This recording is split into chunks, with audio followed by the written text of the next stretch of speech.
Hello, everybody, and welcome to Week 9 of Drive to the Game.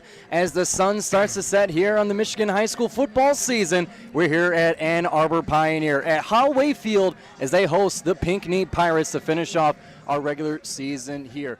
My name is Giovanni Moscheri, so happy to have you with us in a full table, helping us get you ready for game time at 7 o'clock. I'm joined by Sportscaster.com MVP Taryn Fritching and Coden Stedman, as well as Pioneer students. Sophomore Mayer joins us on the broadcast tonight, among other students who we will mention later on. Everyone, welcome, and so sorry to say that the regular season is now coming to an end. How are we feeling? Feeling good. Last year, Pinckney took down the Pioneers in a 12-10 loss. So Pioneer coming in the game with a little bit of a chip on their shoulder today, just hoping to end what's been a little bit of a disappointing season on a high note. Definitely, and in addition to that, it's the biggest story coming into this game. I mean, more or less the season for both of these teams is a first-year head coach for both sides, laying a foundation for this season, and tonight is about who gets to ride that kind of good momentum into the offseason. Cody, what do you have on our first-year head coaches? Our first-year head coaches go out with Pinckney's head coach, Buck West, who leads a 1-6 win-lose score this season. He was hired back in February of this year. He's a Pinckney 2014 grad playing on the varsity team for 2 years in the position of QB. He holds the passing and pass touchdown single season and career record at Pinckney. He went on after his high school career to U of M to play as a wide receiver, and he was able to finish out his season as a three-time academic All-Big Ten honoree for 3 years in a row and a letterman at U of M, and he contributed to special teams against Middle Tennessee State, Illinois, and Alabama during the 2019 season. For Steve Simpson, the head coach of Pioneer, who has a 3-5 record this season, he was a new hire in April and served as the JV head coach during the 2021 and through the 2023 season. And he spent his years as an assistant and junior varsity head coach. And after coaching at Ypsi Lincoln, he was able to come back this year and lead Pioneer strong. And before we continue here, we got some big thank yous to give out, especially a big thank you to our presenting game sponsor, Jack's Car Wash. Get game day ready with a shine that lasts. Join the Unlimited Club at Jack's Car Wash in their new location right here in Ann Arbor. And wash anytime to roll up anywhere, spotless. And in addition to that, for those who are coming into the stadium here at Holloway Field, there is a food drive donation that you guys can participate in. Donate any needed items such as hearty soups, canned meats, canned vegetables, all of which help those in need, especially as it gets cold this season. And a special thank you to Pete, Michael, and Sean for the donation of some pizza for the lovely crew here to give us fed and fuel to get ready for game time. And as we get set, as the stage is starting to get set here, the atmosphere is growing. Anticipation for game time is through the roof. Taryn, the atmosphere here is going to be great. And I want to specifically point at that giant M that we have in the background. What are we looking at here as far as scenery and atmosphere? So if we're talking about Ann Arbor Pioneer, we are looking at some stands with some fans. It is early. Student section on Pioneer side is starting to get up in there. I'm looking at their, maybe Pink Out? It is the Pink Out tonight. That's what Pink I assumed. So I'm loving that. Marching band's getting up in there. I always find it interesting whenever I come to these games and I'm on a field with no track. I always think it's so interesting, especially because you're just so much closer to the action as a fan. I can't tell if I like it or not, and not even just here, but just so many other places. I can't tell. And then on Pinckney side, they're starting to get there. I'm not really sure what the theme is. It's looking kind of beige, kind of fall-y. Honestly, I understand. But if we're talking about the real atmosphere, my favorite place, the Big House, is right over there, which, if you don't know, the Big House will not be filled up tomorrow night because the Wolverines will be heading up to Spartan Stadium to play Michigan State, and that will be an exciting game. Definitely. And when we rolled up here, at least for me, this is my first time here at Ann Arbor Pioneer, and I knew it was close. I mean, I knew that it was close to the Big House from what I've been told by friends and family and neighbors. And then when I parked here, getting over here to Holloway Field, oh, well, there it is. Yep. As I drive down Main Street here, I get a full view of the Big House here. So that creates a very unique atmosphere here. And Mayor, for you as a student at Pioneer, in the shadows of the Big House for your entire high school career, I mean, what's it like being so close to one of the biggest the eighth wonder of the world, somebody say? Growing up as a Michigan fan myself, it kind of means everything. Like you see that big block M on your drive to school every morning, see it leaving. It's just honestly kind of a goal. Like every kid grows up in Ann Arbor, wants to go to Michigan. It's nice to look at it, remind yourself what you're working for. That's what I have to say. So would you say, I'm curious of a percentage of these students here that either want to or aspire to go to Michigan after they graduate from here? How many, what's the percentage? Giovanni, I can't give you a number, but it is huge. It's huge. Last year, I want to say around 60 seniors, maybe more, attended Michigan. So, yeah, well, we're a little bit of a feeder school. Maybe a little bit, but for good reason. It really couldn't be closer. A walks from home. But as we get deeper into this matchup here, I want to go over some of the hard stats and numbers here. As far as the teams coming into it, we have Pinckney, who is at a 1-7 overall season record. They got their first win in a huge 63-point barn burner to cap off their first win of that season. Not often do you get your first win this late in the season, but not only that, with so many points. 32 years, the most points scored, or it has been 32 years since that many points were scored in a game, and they did it in their first win. I mean, even though it was not in their conference, which is the Southeastern Conference, the white division, a win is a win, and I think that is huge, especially coming into this game against Pioneer. Ladies and gentlemen, and as far as Pioneer is concerned, their overall record, they sit at 3-5, sixth place in the Southeastern Conference Red with a 2-4 conference record. And when we set the stage here, as far as this is the end of regular season, playoffs would come next. It is unlikely that either of these two teams will be participating in it. So momentum coming into the offseason is going to be the goal with a win here tonight. How do we think that, how important is that, especially in high school where you still get a lot of the same students through the program? How important is it to leave off on a good note during the season? I would say it's huge. One thing for Pioneer specifically, it makes us a bit of an outlier. We have, I think I totaled it, around 12 starting seniors, so we are a bit of an older group. So one big thing, honestly, just capping off their high school football career with a win. You know, many of these guys might not be going on to the next level to play college ball, so we're really just looking forward to capping off tonight with a W. And one message here from Sportscaster.com. The drive to the game here is from Sportscaster.com. That's where we are exclusively before we kick things off at 7 o'clock to WJR and Justin Valentine, along with our student broadcasters from Pinckney High School. We have Noah Shimami, as well as from Pioneer, Demetrius Redelman, who is a varsity player, unfortunately not on the field tonight, but he'll be in the booth with us, along with our Justin Valentine at 7 o'clock for the kickoff here. Sportscaster.com is the place to be to get started in your sportscasting career. Whether you're a high school student or whether you're an old fellow like me who graduated college not too long ago, you can be a sportscaster yourself, and there's no better place to get started than right here at Sportscaster.com. Just create an account, create a channel, and start making content. Maybe you can be one of the MVPs like us here, broadcasting some of the biggest events going on in the area. So definitely be sure to check us out, as well as a thank you to our WJR partners for getting us on the airwaves in that way as well, bringing a great platform not only to us here as the broadcasters, but to the teams on the field tonight, of which the marching band has taken the field for Pioneer here with purple all over the place. So as we get things rolling into here, we'll get started into kickoff in just a moment here. Let's go across the table. What do we think we're going to see here tonight as far as predictions and scores? I think for predictions, there is not really a lot of motion going on for Pinckney this season. But I think for Pioneer, I think this will come out to a win. And I think it might be a few touchdowns before the fourth quarter goes. So I'm thinking probably about a 27-6.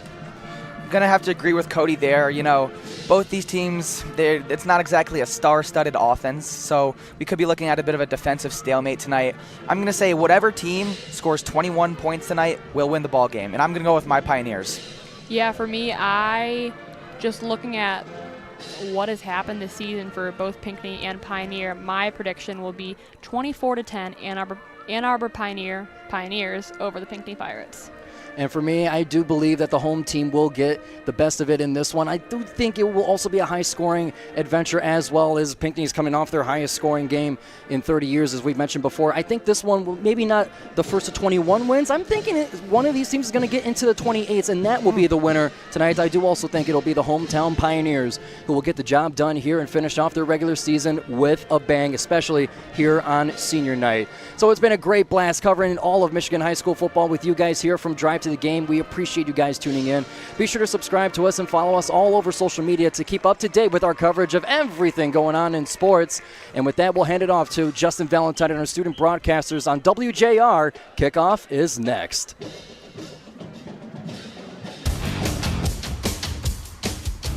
From the heart of America and the high school home game gridiron, this is the Drive to the Game on 760 WJR. Sponsored by the National Electrical Contractors Association, NECA, and Window World Detroit.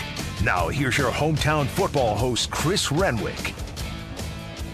We're live, Pioneer High School in Ann Arbor. I'm Justin Valentine, sitting in for our friend Chris Renwick, and we are ready for a showdown, our final Drive to the Game broadcast of the season as Pioneer High School, the Pioneers playing host to the Pinckney Pirates. Again, I'm Justin Valentine sitting in for Chris Renwick, and we have representations from both schools and quite literally a representation from Pioneer as Meech come to us from Pioneer. Meech, how you doing, man? I'm doing great today, man. You know, I'm ready to get this game going. So Meech here is a member of the team, although he had an unfortunate injury cutting his season short.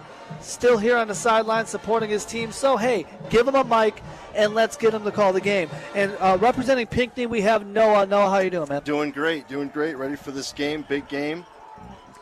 Noah's here again with Sportscaster.com, partnering with us for the Drive to the Game homecoming night here in Ann Arbor, as the Pioneers are coming off a rough loss to Dexter. Meanwhile, Pinckney is coming off their first win of the season. So interesting kind of momentum field. That's what we were talking about before the game. You're talking about a team in Pinckney who is just 1-7. 3-5 are the Pioneers, but the Pioneers giving up over 60 points in a loss. And then when it comes to Pinckney, they're coming off a game where they got their first win but scored over 60 points. Noah, that's a lot of momentum coming into this game. Big momentum change for them, yes, and they expect to keep that same pressure on Ann Arbor, who just got, like you said, 60 points scored. So they kind of want to, resemble the same thing what happened last week to this week. So the Pioneers, as we are set to get things underway again, homecoming night here in Ann Arbor. We had a late arriving crowd, but man, they showed up. And Meech, you talked about this student section you guys have. Homecoming night, this student section can show up, right? Yes, they can, especially with being homecoming. I expect the crowd to be loud, school spirit. Homecoming game, we got homecoming tomorrow, so it's a really big game, man. Got a lot of pink in the crowd. You mentioned it was pink out as well. The band coming off the field as we are set to get things underway. Pioneers in the home blacks, and they will start with the ball. The Pinckney Pirates will kick things away in the road whites as we are underway from Ann Arbor. Our final drive to the game broadcast of this season, as the Pioneers will bring it across the 30 up to the 35, where they are met from a host of Pirates. And the Pioneers will have the first possession of this game coming 5 seconds in. Again, 4 12-minute quarters for those who may not already know, but now you do. Talk about who's under center, Meech, for the Pioneers. We took a loss at quarterback. We lost our starter quarterback, Cole Hayes, but tonight we have our senior, Ryan Lawn, suiting up at quarterback, receiving the snaps, throwing the ball, We have our trust in Ryan, He's going to get the job done today. Mentioned the senior Ryan Lawn. It's nice when you have a situation like that, you lose the quarterback, but you can rely on a veteran, a senior, to step in. Of course. And he is in shotgun. Amanda was left. 1st and 10 from their own 25. Ann Arbor Pioneers will start with the ball. Handoff coming up the middle. It'll be a gain of about 3 to the 38, 2nd and 7. And Meech, you are, if I remember right, a safety but also a slot receiver, so you know a lot about this offense. And talk about some of the skill players we can expect Lon to kind of rely on when it comes to the offense. Yeah, we have a lot of good receivers. Our running back, absolute dog, 1,000 rushing yards on the season. We also have number 14, Jake Kowak. He's a junior this year, one of our best receivers, I would say. Great leader on and off the field, playmaker. That's about it. There you go. Cazares on the carry to the left tackle, jumped across the 40. Looks like he got to about the 42.5-yard line. And we got 3rd down and 2 coming up a minute into this one, as Ann Arbor Pioneers their first possession, and Pinckney on the road trying to force a 3-and-out. Looking for their 2nd win of the season, trying to end the season on a high note after what's been rough so far. Cazares up the middle on the carry. He has the 1st down across the 45, taken down at the 47. Noah, we're expecting the Pioneers to kind of run the ball a lot. We know a lot about Cazares, and early on that's exactly what they're doing. And that's exactly what they're doing right now, trying to stick the ball down the field. And 3rd and 2, not much to go there. You saw the lead blockers getting just enough for the 1st down. Crowd still arriving on what feels like a football night, right? The fall weather is here. It's a little cold, but everyone is showing up. The bleachers in front of us are completely filling up as we speak. 1st and 10 for the Pioneers. And a handoff. There's Cazares up the middle. Breaks the tackle across midfield. Gets into Pinckney territory. And taken down at about the 46. And a good 1st down carry there for Cazares. That really sets the run. You expect a running back like Cazares to do that, right? Yes, sir, absolutely. And on the other side, they're going to need to make that first tackle so he doesn't break free, because he's known to break that first tackle and get an extra 5-6 yards, which is crucial to stop the 1st down. Just over 2 minutes into this game. 2nd down and 3. They gave him 7 on that 1st down carry. Lon in shotgun. Man in motion to his right. He'll give it to that man, end around on the carry. He's got some space across the 40. 1st down and more, up the near sideline. Forced out of bounds at about the 25 on the carry for the Pioneers. And as a first down, and they are driving deep into Pinckney territory, and you come off a loss like they suffered against Dexter last week. That means you want to bounce back, right? You have a lot to prove, chip on the shoulder. What's the mentality of this team after a loss like that? Honestly, it's just finish the game. We want to come out on top, finish 4-5. We've had a rough season, so let's push through this game. We want that win, ending off the season, sending our seniors off on a good run. Play action. Under pressure, pass gets off to his right, completed, and hit almost immediately. And the pass completed to Toby Callias. Second down coming up. Just over 9 minutes to go in this first quarter. A good-looking drive for the Pioneers. A lot of momentum on their home field. The crowd is showing up, and, of course, homecoming night. So a lot of festivities. A lot of times that can kind of play into the hand of the home team when you have all that going on, right? Yes, and a lot of adversity to the away team. The only thing they're running on is that 60-point game from last week. And they're not saying holding on for dear life, but want to get a good stop for the first drive to keep that same momentum. 2 yards on that last reception, and it's a 2nd and 8. Just over 3 minutes into this one, and fumbling the snap, having to fall on top of it, Lon, and that is a tough break. And what's been a nice drive so far, Lon could not control the snap and just had to fall on it before the defense could recover. That's a tough break there. Yeah, we needed that one. Again, Meach here is a safety and slot receiver, a junior, so you have one more season with this program after dealing with what was a broken collarbone, correct? Yes. And Meach, we got 3rd and 12 here approaching the red zone. What do you think we are expecting to see here? I would expect, at least some medium passing, get to 4th and manageable, get in between that 20 and 30, use our yardage, I feel like 4th and short, we can work with that. We'll see if they do that, Lon. We'll hand it off up the middle, but that Pinckney defense is right there at the line of scrimmage, maybe a yard or two, and that's going to be 4th and very long with just under 8 minutes to go in this first quarter. So it looked as if it was going to be a positive drive, a positive start for the Pioneers, but Pinckney's defense took advantage of the miscue, and just like that, they have them on 4th, and they even gave them maybe a yard, so 4th and very long here. And that tackle that was made, Dane Smith, who did not make the tackle, he was jumping up and down that they did make it to make it 4th and 12 and make it tough for Pioneers, for the Pioneers. Pioneers back at Pinckney's 28. 4th and 12, no gain. They're going to go for it on 4th down. Again, juggling the snap, Lon, and he's under pressure. He is sacked all the way back to the 42. What recovery by the Pinckney defense. A turnover on downs. And just like that, the Pirates on the sack from Noah Todd, number 55 in white, with 7:09 to go. Again, it looked like the Pioneers were going to march down the field, and just like that, the Pirates have the ball in good field position. Exactly what they needed. Now, they're instead of 80 yards, they got 60 yards after that sack to go to get a score. 1st and 10 for the Pirates, and here we go from their own 39, pass to their left, completed across the 45, jumping ahead, Max Barish. 2nd down coming up. Who do we have under center for Pinckney on the road here? And what will be a 2nd down and 3. I believe that's Easton McLaughlin, the freshman under the snap as he completed a quick pass to his receiver. Got 8 yards out of that, did McLaughlin, and 2nd down and 2. Shotgun a man to his right. He'll hand it off to that man up the middle. Good defense, good pressure right at the line. Instant pressure on the handoff coming to Henry Taub. So 3rd down and 2. No gain on that one, and instant pressure at the line there. What did you see? That was Sean Garcia. He made that play, settled it to the backfield, didn't move his feet too fast, Good tackle for loss. That's exactly what we needed on 3rd down. Garcia on the tackle, as you mentioned, 3rd down and 2. So again, just like we saw Pinckney kind of recover, this is a good recovery for the Pioneers after giving them good field position. A great instant tackle at the line of scrimmage, and now looking to stop them and force a 3 and out. Looking to the sideline, I should say, is McLaughlin. You mentioned the freshman quarterback. He'll give it up the middle for another carry. Close to the 1st down, trying to get momentum, and it looked like he did just across midfield and just into Pioneer territory.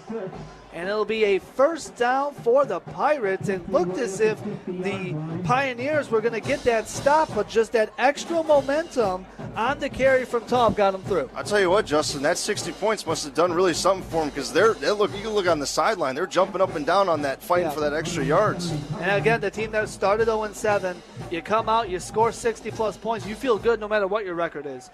Quick pass to the left from McLaughlin and hit right at the line and forced out of bounds after the completion to Tuttle.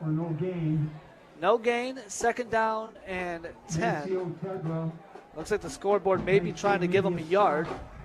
5 minutes to go in this first quarter. Pinckney, their first offensive possession of this game, moving left to right here from our view.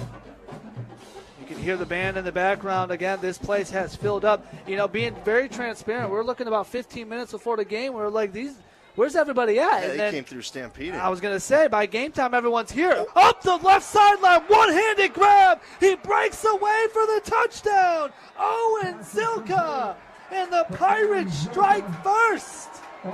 What a grab on the one-handed, got the left hand up there and broke away from the defender. That was a fascinating catch. Break free, find open separation, and not only making the catch, but with one hand and taking it to the house. What a pass, too, dropping it right into McLaughlin. He had the pass right there, and the secondary lost him, and a 6-0 start for a Pirates team that, again, coming off their first win of the season, putting up over 60 points. His offense showing why. Defensively, you know this offense is playing with a lot of momentum. What's the mindset? You know, defensively, we needed to stop the pass this game. You know, we weren't really worried as much as the run game, sort of, I would say. Passing-wise, that's exactly what we needed to do. We needed to stop that, mishap there. 4:35 to go. Going to go for two. McLaughlin looking left, throwing left pass is intercepted. So the 2-point conversion, no good right there. Garrett Kowak got that interception. So a 6-0 start for the Pirates. 4:35 to go. What a momentum shift. It looked as if the Pioneers were going to come out here homecoming night and just stomp down the field to get early points. Turnover on downs for the Pirates, and then a breakaway play like we saw there. 40-plus yards for the touchdown. That's a ton of momentum. A ton of momentum right there, and just to keep, you got to keep striving off it, because the Pioneers are at home. It's pink out, the band's out, everybody's out. And this is a really big band, by the way. I've never seen this. It's a really big band for a high school, but they're just going to need to keep that same momentum for to sustain and win this game. Yeah, they were running out. We were wondering if the line was ever going to stop when the band was running out here. And we're going to see if the Pioneers can respond. Down 6-0 again, went for two, so you're only dealing with a 6-point deficit if you want to find a positive if you're the Pioneers. And going back to your point, Mitch, they do like to pass the ball as they run an empty gun. And a whip kick here. Pioneers touched it. Ball was free momentarily, but the Pioneers will jump on it. Looks to be number 8, Craig Newman. Fell on top of it, 4:32 to go. So second possession here for the Pioneers. We saw one breakout play in that first possession. What is the difference from what we saw in that breakout play to what we saw kind of break apart to the turnover on downs? I feel like we got in our heads a little bit too much. I thought they probably thought we were gonna come down and score easily, but it's a mental game. You got to take one play, each play. But I feel like we got too antsy. Nerves started to settle in a little more. 6-0 start for Pinckney. Pioneers had the ball, 1st and 10 from their own 29, and a handoff here. Instant pressure on the carry. Coming here to Tyrus Thomas. So 2nd down and 9. He got a yard to the 30. So 2nd and 9 from their own 30, moving right to left are the Pioneers. Just over 4 minutes to go. It seems like Pinckney has found the pressure at the line of scrimmage. That's been the difference defensively for them. Quick pass, screen to the left, incomplete. Intended for Cazares, a little too far out in front. Miscommunication there. A quick pass, timing off, pass off. What did you see there? We just have to get the ball there sometimes, It wasn't a bad throw, I would say. Play calling, a little here and there, but, just got to get the ball there. That was a big key to the game we were talking about. Can the Pinckney's defensive and offensive line hold up against they look mightier, the Pioneer High School. And it seems like right now they're not only holding up, but creating havoc in that line to get tackles for a loss. 3rd down and 9 from their own 30. And end around handoff here. Going across the 30, trying to find space, but again, the Pinckney defense is there on the carry. The end around handoff got to Garrett Kowak, who we saw get the interception on the 2-point try. So 4th down, and he got a couple yards there, and it looks as if, again, the Pioneers struggling offensively after what was a solid start, and they will punt this one away. Back to receive it for Pinckney in white, number 25, Kyle Wilson, the junior. 4th down and 5 after a 4-yard run. Seeing him taking returns, he looked pretty fast. Punt squibs off to the left. They'll let it bounce. It does take a Pioneer bounce and stops right at the 35. And that's where the Pirates will start offensively. 3:15 to go in this first quarter. So again, decent field position for the Pirates, who are coming off the big breakout play to the senior wide receiver Owen Zilka, number 1, who had the breakout touchdown in that first possession. They started the first possession at about the 42. Starting the second one at the 35, that's a big difference maker for an offense that's clicking right now. It is, and what the main focus for Pinckney is, honestly, try and feed Owen Zilka again, because that one-handed catch would only create separation, and then to get to the outside to make the catch. Well, instant pressure on the carry, good defensive pressure, as Tobby had the carry and hit in the backfield. That's going to be a loss of about 6. Garcia got in the backfield again. Loss of 6, 2nd down and 16. The pressure came through for the Pioneers. Under 3 minutes to go in this first quarter. Again, in shotgun McLaughlin, the quarterback. Man to his left, 2nd and long. Screen to his left, completed. And lost the ball. Who's got it? It looked like Pinckney was able to fall back on it. We'll see. And it looks like that is the case. So 3rd down, nearly a huge play defensively for the Pioneers. They need something momentum-wise. A good loss of 6, a near fumble there. It feels like the defense is starting to try to find some momentum. Yeah, I feel another interception coming on here sooner or later. He's going to speak it into existence. That's why he's up here. And just like the last possession for Pinckney, they were faced with a 3rd and long, found Owen Zilka for the outside pass for a touchdown. 3rd down and 12. They gave him 4 yards on what was the reception fumble that was recovered by Pinckney. McLaughlin again in shotgun, back to pass. Up the middle, incomplete. Had a man right at the 1st down marker. Pass intended for Andrew Buchanan, and a good pass breakup there. 4th and 12. Safety here. We mentioned slot receiver you are, Meach, but also a safety. You have an interception on the season and a great pass breakup there. Yeah, that was a great pass. That was a great pass breakup. You know, we were in the right spot, the right time. You know, that's all we needed right there. 4th down. Again, you talk about the connection taking place right as the ball found it. He had a man on the cross route right at the 1st down marker, but the defender got a hand in there to break it up, and now punting this one away is Pinckney. And back and through the hands, he lost it. And it's recovered by Pinckney. The Pioneers had Blake Edison back. He could not bring it in. And the Pirates come and recover it. Jumping on it is Lucas Locke, number 9. And with 1:36 to go, it's another big break for the visitors on what is a homecoming night. For the Pioneers. Kudos to the punter on that punt. He had the returner looking left, right, doing circles, and at the end of this last circle, he couldn't get it. But that was a great punt for the Pinckney player. And now you're talking about sky high. We talked about field position. How about this? 1st and 10 from the Pioneer 29 for McLaughlin. The offense back out there for the Pirates. Again, 1:36 to go in this first quarter. Handoff. Comes around to the left side, finds space across the 25, jumps ahead to about the 23. Talby on the carry, got about 6. 2nd down coming up. That's exactly what they want right there. Creates opening opportunities for a short run, maybe a play action, quick pass. A lot of things open up when you get 5 or 6 yards on the first down. And they officially mark them at the 24, so it's a gain of 5, 2nd and 5 for the visiting Pirates. Pinckney looking to strike again offensively. Final minute of this first quarter. Targeting the end zone to our right. Another clear fall night. It's like man coverage here, so Zilka's one-on-one coverage. Back to pass, McLaughlin looking right, thrown right for the end zone, incomplete! He had the hands of Logan Tuttle, and Tuttle could not bring it in. 3rd and 5. Defensively, you're thanking everybody you can thank when a man beats you like that but can't bring it in, right? Yeah, busted coverage there. We got to get that next time. We got to make sure nobody deep is behind us. We can't do that. Tuttle broke away from the defender. The pass was there. We saw McLaughlin connect with Zilka earlier and looked as if he had Tuttle there.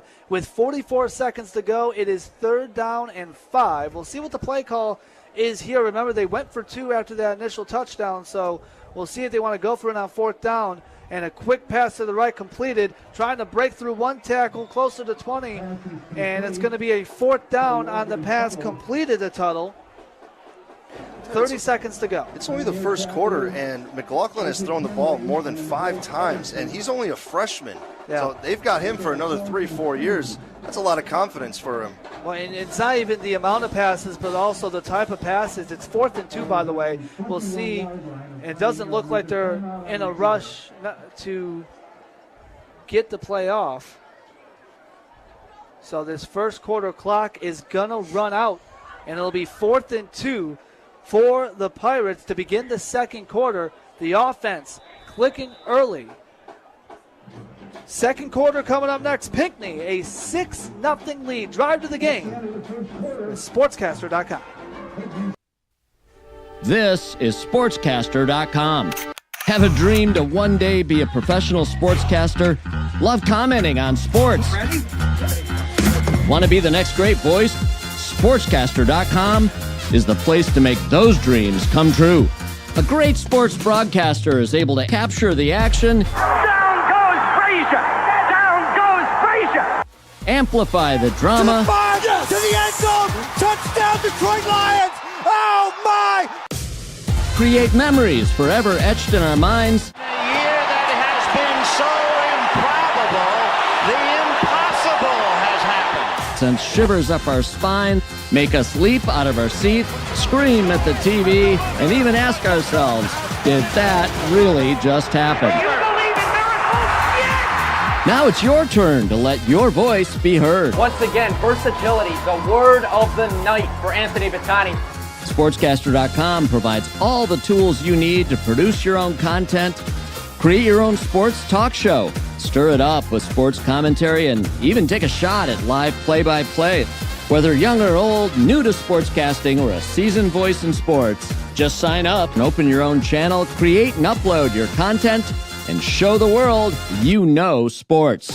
Sportscaster.com.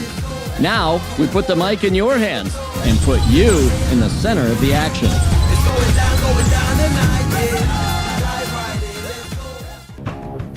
You're getting the only high school football game coverage in Southeast Michigan you need.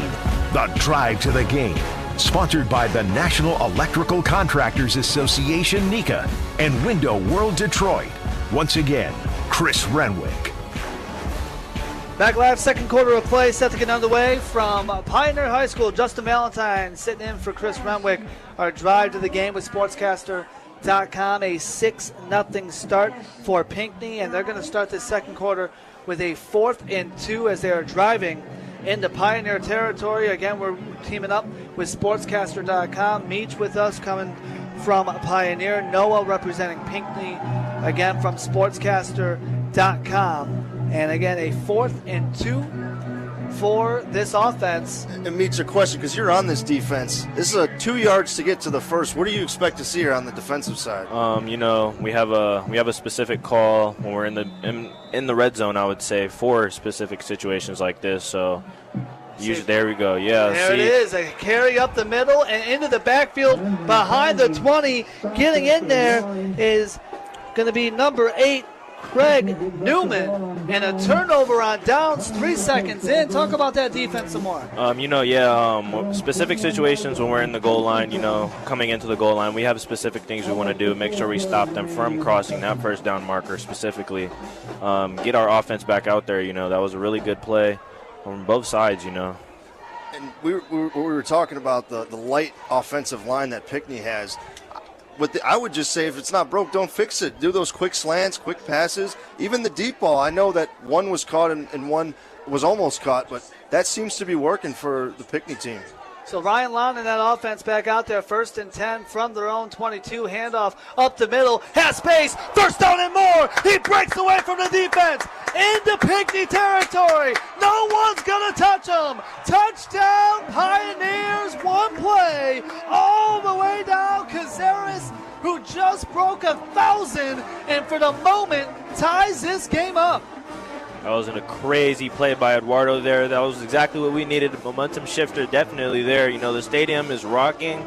Everybody is out their seats. That was a great touchdown. 2 long touchdowns, one from each side. The extra point attempt coming up here for the Pioneers.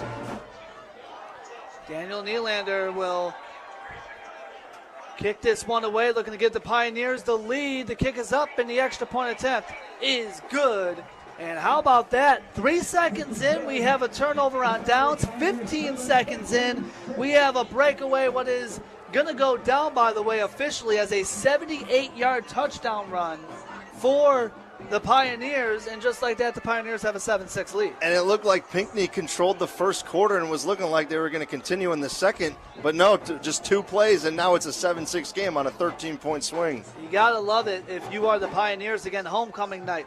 Pink out night as well. The crowd has completely showed up, and we've talked about it a couple times. We've gotten so lucky this high school football season here in Michigan when it comes to the weather, right? Like we haven't dealt. It feels like just Mother Nature knows it's Friday night. It's a little cold, yes, but it's a clear night. We're not dealing with any rain or early snow or anything along those lines. It gives that atmosphere that everyone wants to enjoy when it comes to high school football and Friday night lights. And a play like that is going to break everybody out. Of course, yes, sir. So 11:45 to go in this first half. A 7-6 Pioneer lead. They will kick this one away with Nylander, and we will see if the Pirates can respond. Pinckney gave up a couple big plays in that first possession before responding and then retaliating. And we'll see offensively how they do here. A near collision on the kickoff. They dropped it momentarily. It's picked up by the Pirates and finding space for a nice return across the 30. How about Zilka? What looked to be disastrous on the return. Just like that, a decent return all the way to the 30. I'm going to expect him to get a lot more touches in the rest of this game because he's a definite playmaker. He is, and Zilka, again, colliding with his teammate. They drop the ball momentarily. That gives special teams on the other end time to get up and get some pressure, but Zilka picked it up and found the space. I know. Meets the student section was a little worried when he started breaking away, and then the 20-30. It was a good tackle, though, by the Pioneer defense. Yeah, he found a nice hole, but we were able to come back, recuperate, and get that touch on him. 1st and 10 from their own 30. McLaughlin, quick screen to the right. First down and more across midfield. Who else but number 1, Owen Zilka. He had the touchdown in the first quarter, the nice return we're just talking about, and then a quick 20-plus yard gain. And just like that, the Pirate offense is going to retaliate. How do you stop that, Meach? Honestly, I don't know. As of right now, looking at it, it's working really well for him. We might have to adjust, coaching-wise, get us lined up different ways. But, I feel like we can stop it sooner. 1st and 10 into Pioneer territory. McLaughlin will hand it off up the middle, hit immediately in the backfield. Tavi on the carry. A minute gone in this second quarter, so a nice play defensively for the Pioneers after what was a big break from Zilka in that offense. 2nd down and 11, loss of 1. Still in Pioneer territory at the 49 are the Pirates. I think he's trying to get that ground game going. It's just that the difference on the line is massive, and but they're still trying to get it going. 2nd down and 11, clock ticking away, not in a rush as McLaughlin had to go to the sideline momentarily before rejoining the huddle. So 2nd down and 11. 90 seconds gone in the second quarter. Pirates moving right to left here. And shotgun a man to his left. McLaughlin back to pass, looking right, throwing deep up the right sideline. That pass is incomplete, nearly intercepted. Oh, that's us. Did they get an interception? That's us. Yeah, that is us. There's confusion out there. It was near the sideline, That's and they're going to give the Pioneers the ball. That's a turnover into double coverage. The ball was thrown by McLaughlin. And the defense was even looking around like, wait, did we get that? Who's got that? That's an interception, and that's Pioneer ball. Yeah, that's Elijah Marshall, number 4. That is a sophomore. He's a young guy out there, making big plays for our Pioneer defense. Since you're playing safety, he's subbing in for you, right? Yeah, he is. Nice. Gotta love it, right? You have Meach up there watching who is filling in, getting the job done. You know the team's taken care of and handled, and now the Pioneers have a ton of momentum. 1st and 10, 10-14 to go in this first half. And I believe we have a flag. We're counting men right now, which is never a good thing. And it'll be a legal substitution officially. The flag was thrown behind the play before the snap could even get thrown off. So for an early loss of 5, 1st and 15. So backed up to their own 18-yard line. Lon back out there in shotgun, and plenty of motion here pre-snap. Lon, a quick pitch. Run to the right, across the 20, getting some space. Good gain here. All the way up to about the 28. A lot of motion before the snap. A good carry on the first down run by Thomas. Yeah, Tyrus Thomas, actually coming back from a year off of football with an ACL injury last year. He recovered well from it. Glad to see him back out there. Just over 2 minutes gone in this second quarter. A 7-6 Pioneer lead. Looking to add on what is going to be a 2nd down and 5, 10 yards on that carry from Thomas. That illegal substitution penalty getting in the way of the drive early on. One man in motion, Lon in shotgun. Handoff comes up the middle. Good hesitation, good patience across the 30. Jump ahead to about the 31-yard line. About another 3 yards, 3rd down and about 2 coming up. Love the patience, love the hesitation on that carry. It's only 3 yards, sure, but it looked as if when it comes to the pressure, it could have been a loss, but that patience kind of played off. Yeah, Eddie just has to trust his line. We have a big senior offensive line out there. Eddie has a lot of trust in his guys up front. Cazares on that carry, 3rd down and 2. Just under 9 minutes to go in the half. It's 3rd down. They're going to be 3rd down and 1 officially as they mark them at their own 32. For the Pioneers. Lon will give it off. Up the middle. 1st down and more across the 40. All the way up to about the 46. On the carry is Cazares. We saw him break free. We talked about him early on, and now Cazares seems to really be finding his groove right now. Yeah, that's one thing about Eddie. Once he finds his groove, he's gone for the rest of the game. Nobody can stop him. And I think it's big that, the fact that you can bring in Thomas here and there, and he can kind of, compliment him well, right? And get that type of production from Thomas to give Cazares the break that he needs, but also keep the defense thinking, right? And that kind of adds to the big night that Cazares is slowly starting to put together. 1st and 10 from their own 46. Here goes Cazares again, up the middle, across midfield, 1st down and more, breaks the tackle, one man to beat it, he's taken down near the 21. Catching up with him defensively for Pinckney was Prince Hayes, but another big run for Cazares. 1st and 10 with under 8 to go. This looks a lot different from the Pinckney side on defense. They look a little bit more fatigued than last possession. He slightly fumbled there. If you see the Cazares, he slightly fumbled, and there was no pressure. On the last drive, there was a lot of pressure. Yeah. They're going to need to knuckle down to stop him. I think that's kind of what you mentioned. The Pirate defense starting to struggle after what was a very positive first quarter that led to what is a Pirate timeout here, 7:59 to go in this second quarter. But you got to know that Pioneer offense wants to get back out there. They're already walking out there ready to go. They're clicking on a lot right now, and this is huge because this Pirate offense is also playing well, not just talking about last week, but their possessions have looked very good. So if you are the Pioneers, to have drives like this, you're keeping that offense for the Pirates off the field and able to run down the clock, add to your lead, because it feels like you're going to have to score maybe about 30 points to win this game with the way both offenses are playing. And the offense have shown they can do that. It's can the defense hold the Pioneers to hold, and especially Caceres. Off the Pirate timeout, 1st and 10 from the Pirate 22. Handoff up the middle, breaking the tackle, stiff arm at the 15, taken down on the carry, Craig Newman.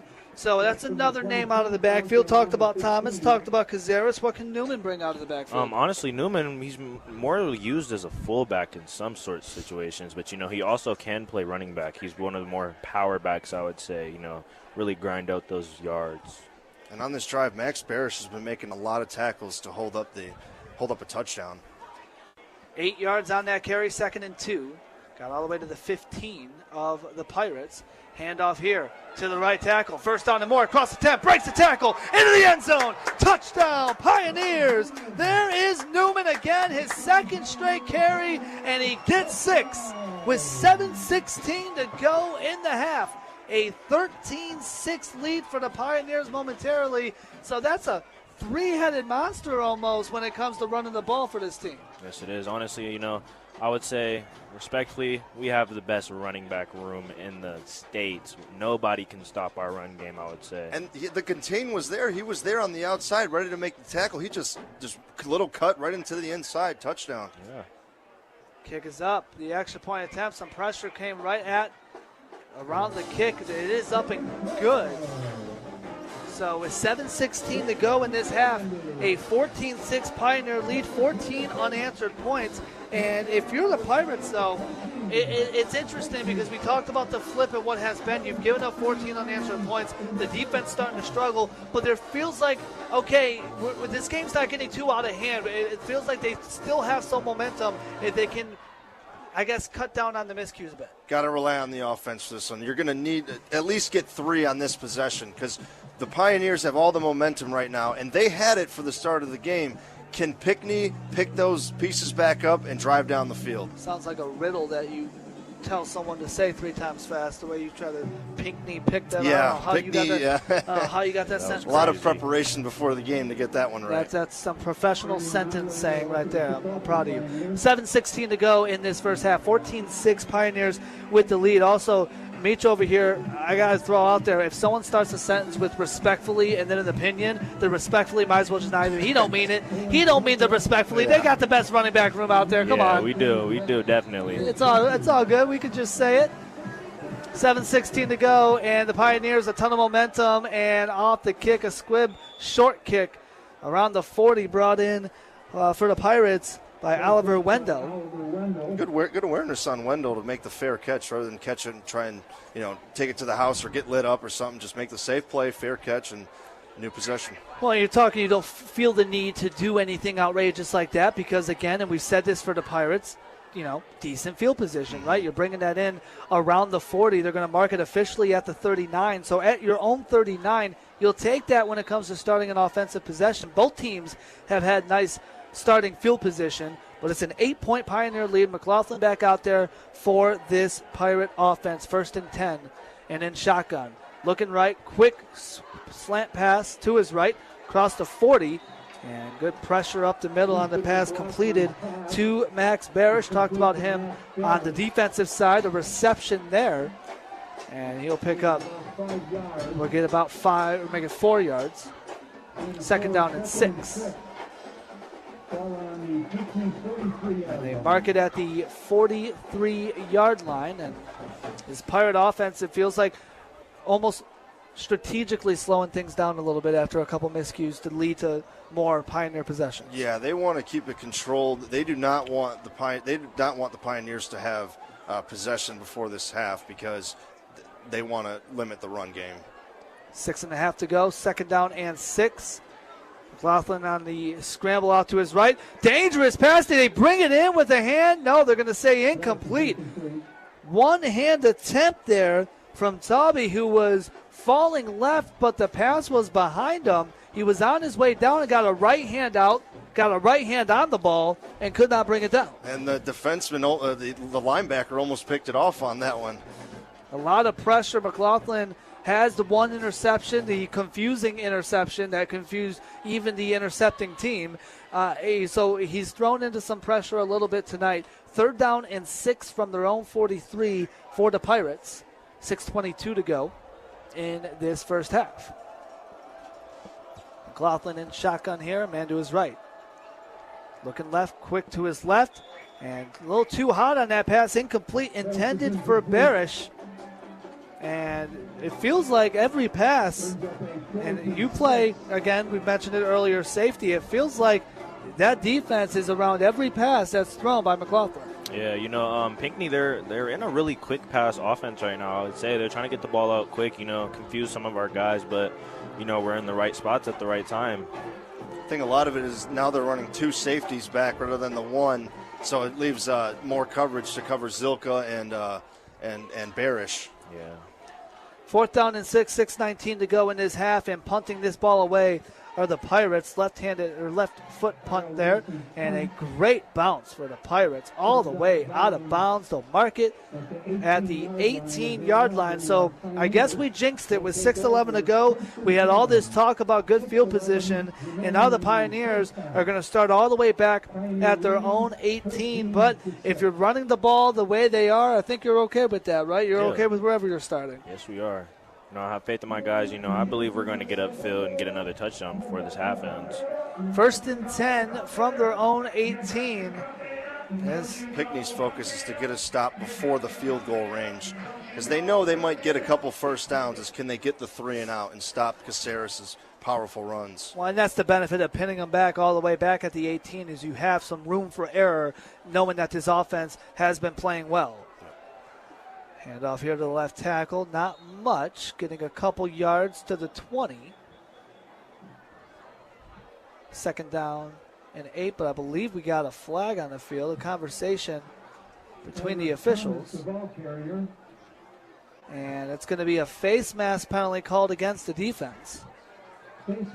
So that is, again, we talked about room for error. There is your error, because the Pirates, again, helping out this Pioneer offense that really doesn't need much help right now. It was a nice stop on the 1st down run, just 2 yards, but now that face mask penalty brings them all the way up to the 35. That's not what you want, because you just got a good stop on 1st down, first play of the game, trending towards that 3 and out, but to get with that undisciplined play is now they're faced at the 35 and with a 1st down. Well, they know they have their eyes on number 5 when he's out there, but it doesn't matter who's in the backfield. Everyone running the ball well outside of that backfield, including the quarterback, who will keep it himself across the 40. Lon on the carry, gets up to the 42, gets 7 yards.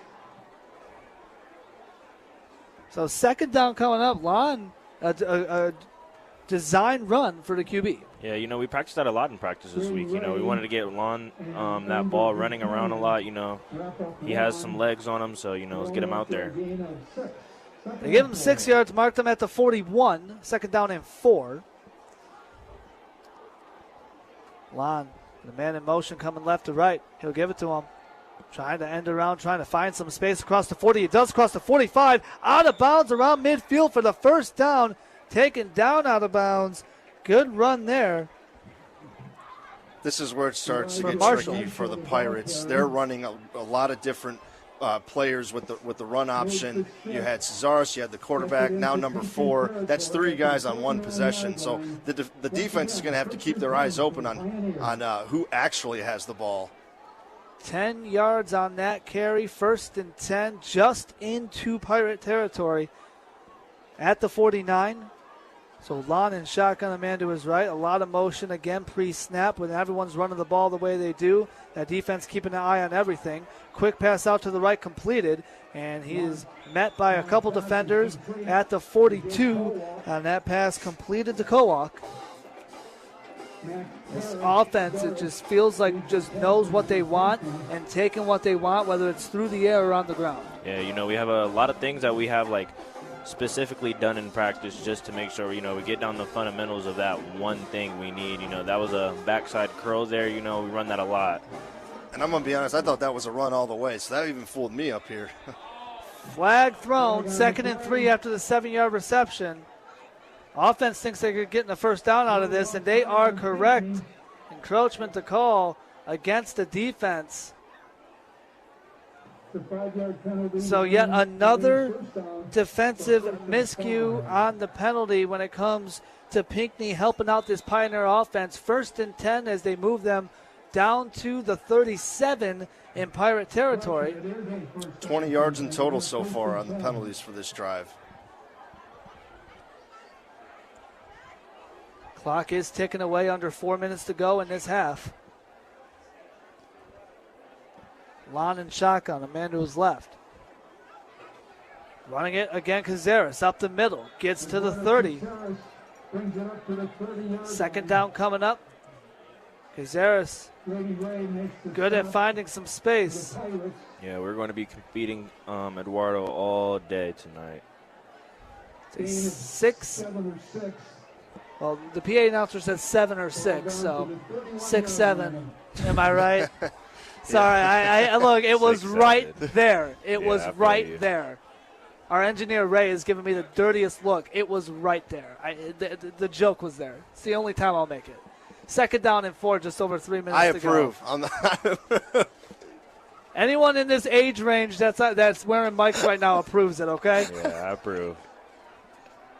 End around on the carry. No gain here. Back to the 30. I think I want to get a little success. Nice. It's Thomas on the carry. 3rd down and 4. Under 3 minutes to go.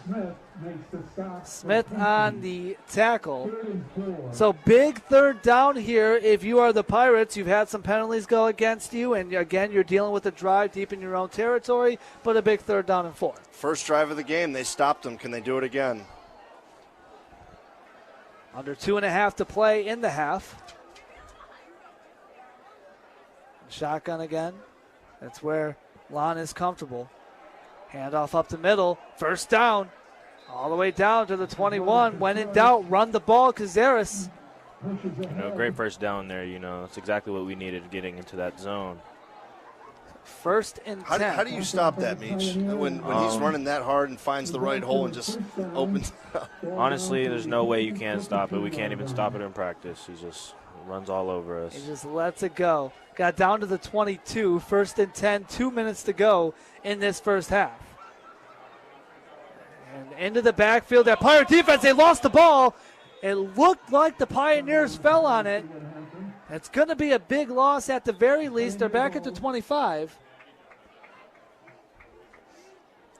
And I believe we're going to get a timeout with 1:46 to go. The Pioneers hang on to the ball, but do call a timeout because now you got to play some clock management. They lost a couple yards on that 1st down carry. But with 1:46 to go, it's been a nice drive thus far, and now you got to watch the clock.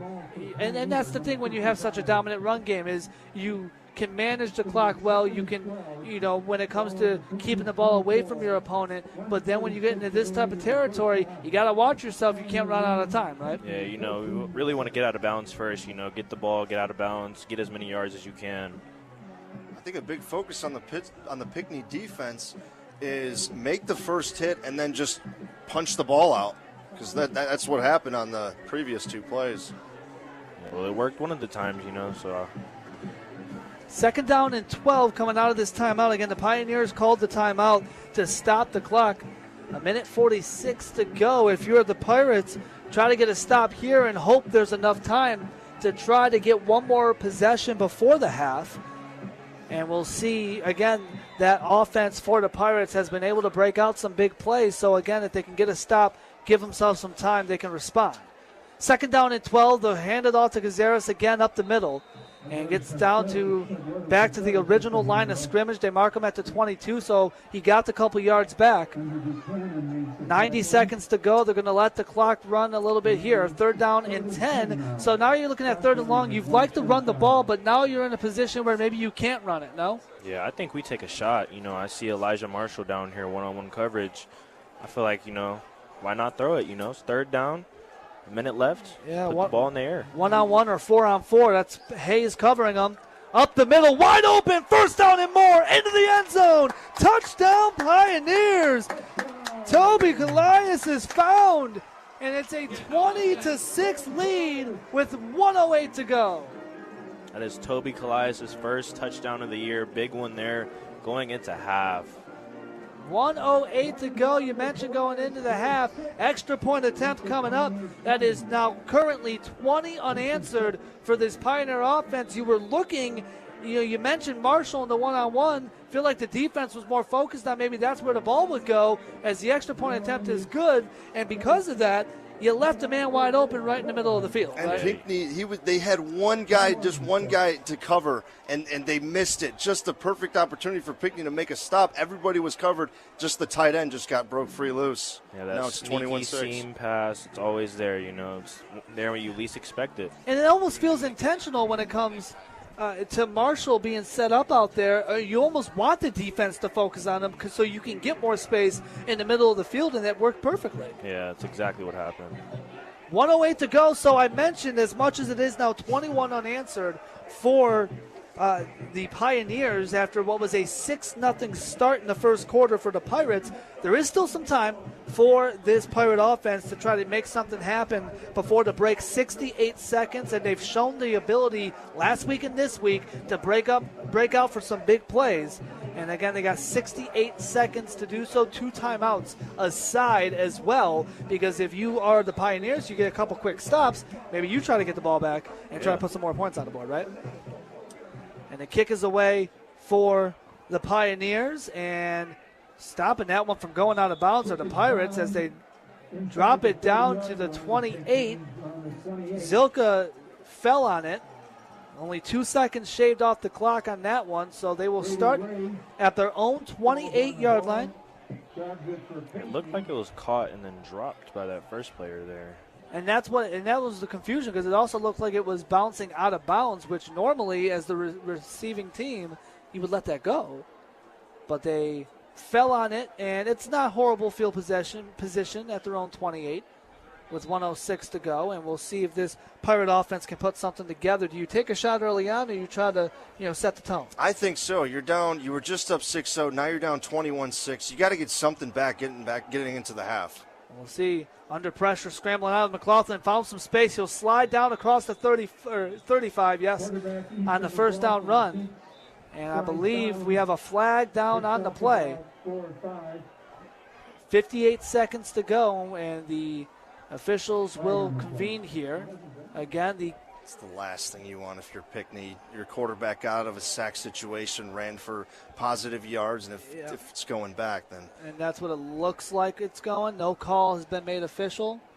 I have to give kudos to that Pinckney quarterback. That was some great pocket movement there. And holding is the call. And that's tough. And you mentioned great movement in the pocket, great awareness to take the positive yardage, and it's ripped away. And that's kind of been the story of the second quarter for the Pirates. Even on defense, it's kind of added to that Pioneer drive, and now it's sinking over to the offense where you had a positive play, and now you're backing yourself up as they will mark them back at their own 18-yard line. So now you're dealing with 1st and 20 instead of 2nd and maybe 5-ish. 58 seconds to go, and shotgun all alone, McLaughlin. Back to pass, under pressure, and sacked. Back at the 8. Getting into the backfield. Who do we see out there? That is Shermonte Napier. He had the receiver, Jace Carlson, was kind of wide open, and that waited in number 0 to break through there and get the sack was Napier, a game changer. Napier got through, and again, that offensive line had no shot of stopping him, and honestly just giving into the sack, and rightfully so. McLaughlin, you don't want to try to do too much when you're in that position. Get down, protect yourself, protect the ball. McLaughlin did that, and we're dealing with only 15 seconds left, and the Pirates are just going to let this run down because it's a loss of 7 more yards back to the 11. 2nd and 27, they're going to line up. We'll see, 5 seconds for. If we have any time, they get a snap off, and the handoff up the middle, hit immediately on the line, and a hard tackle, and that's going to lead to a flag. That's going to be some unnecessary roughness, as it felt like that extra force to the ground after the whistle. There's no time on the clock. That's going to get one more play for Pinckney. And that could be huge if they take a shot, depending on where they get set up. Now, the officials are still talking here, but after what was a combined 17 yards loss on penalties, now the Pioneers called for one. And it is a penalty against the Pioneers, unnecessary roughness on that tackle. And it's just discipline there. Yeah. With no time left, you're dealing with 2nd and 27. The half is over, right? Yeah, it was just a really rough tackle, I feel like there wasn't enough need for all of that, but, hey, things happen. Well, a 21-6 lead. And, again, no time on the clock officially, but because of the penalty, the Pirates should get one more play here. So everyone on the sideline was heading to the locker room and said, hold up, wait a minute. Looks like they are now. And they declined the penalty. So we are going to head to the half. Interesting there. The Pirates not taking one more shot. And that, again, the lost yardage played a role into them not doing it. And we will send things to the half. A 21-6 advantage for the Pioneers. 21 unanswered points. We're going to send it down to our friends at sportscaster.com for the halftime show. So what we're doing with sportscaster.com is we're giving people a platform, a community, all focused on sports broadcasting, whether it be a podcast, a piece of commentary, stirring it up with the other guys, the Michigan-Ohio State fans getting together on a particular issue and really going at it, whatever it may be, or a live play-by-play opportunity. People can go there, subscribe to the channels, enjoy their favorite sports broadcasters and their commentary and their content. And it's a great way for people to learn and hone their craft before they go out and, do it at the NFL or the college level. Well, I think that's a great idea. I truly do, and it's going to help broadcasters. You asked me earlier, what should a young broadcaster do to get started? Exactly what you're talking about. Yeah. Find a way to get on that sportscaster.com, get on that high school broadcast, and when you do, tape it, so that you have an audition tape that you can send to some other outlet, wherever it is, and say, hey, this is what I can do. This is what I've done before. Like actors send out lists of credits. Yep. This is a movie I've done before. This is a voiceover I've done before. Same thing with sportscaster.com. Get on that broadcast, find a way and do it, and then tape it, and then send it along so that someone else gets an opportunity. Who knows, you may get hired, and you're not just 1 week, you're 10 weeks in a row. And that's how you do it. It's hard. It doesn't pay a lot of money. But if you're really committed and you really want to do it, hopefully, there's nothing more rewarding. There's one of those things I tell people, I said, if you have a job you love, you don't work a day in your life. Yeah. Well, I'm guilty. Yeah. And that's kind of what being a sports broadcaster, especially in play-by-play, I was very, very lucky to do that. But it starts out hard, but once you get there, it's very rewarding. So what we're doing with sportscaster.com, the communities where they work and live, put their experience and expertise to work for you. Find a NECA contractor at smcnica.org.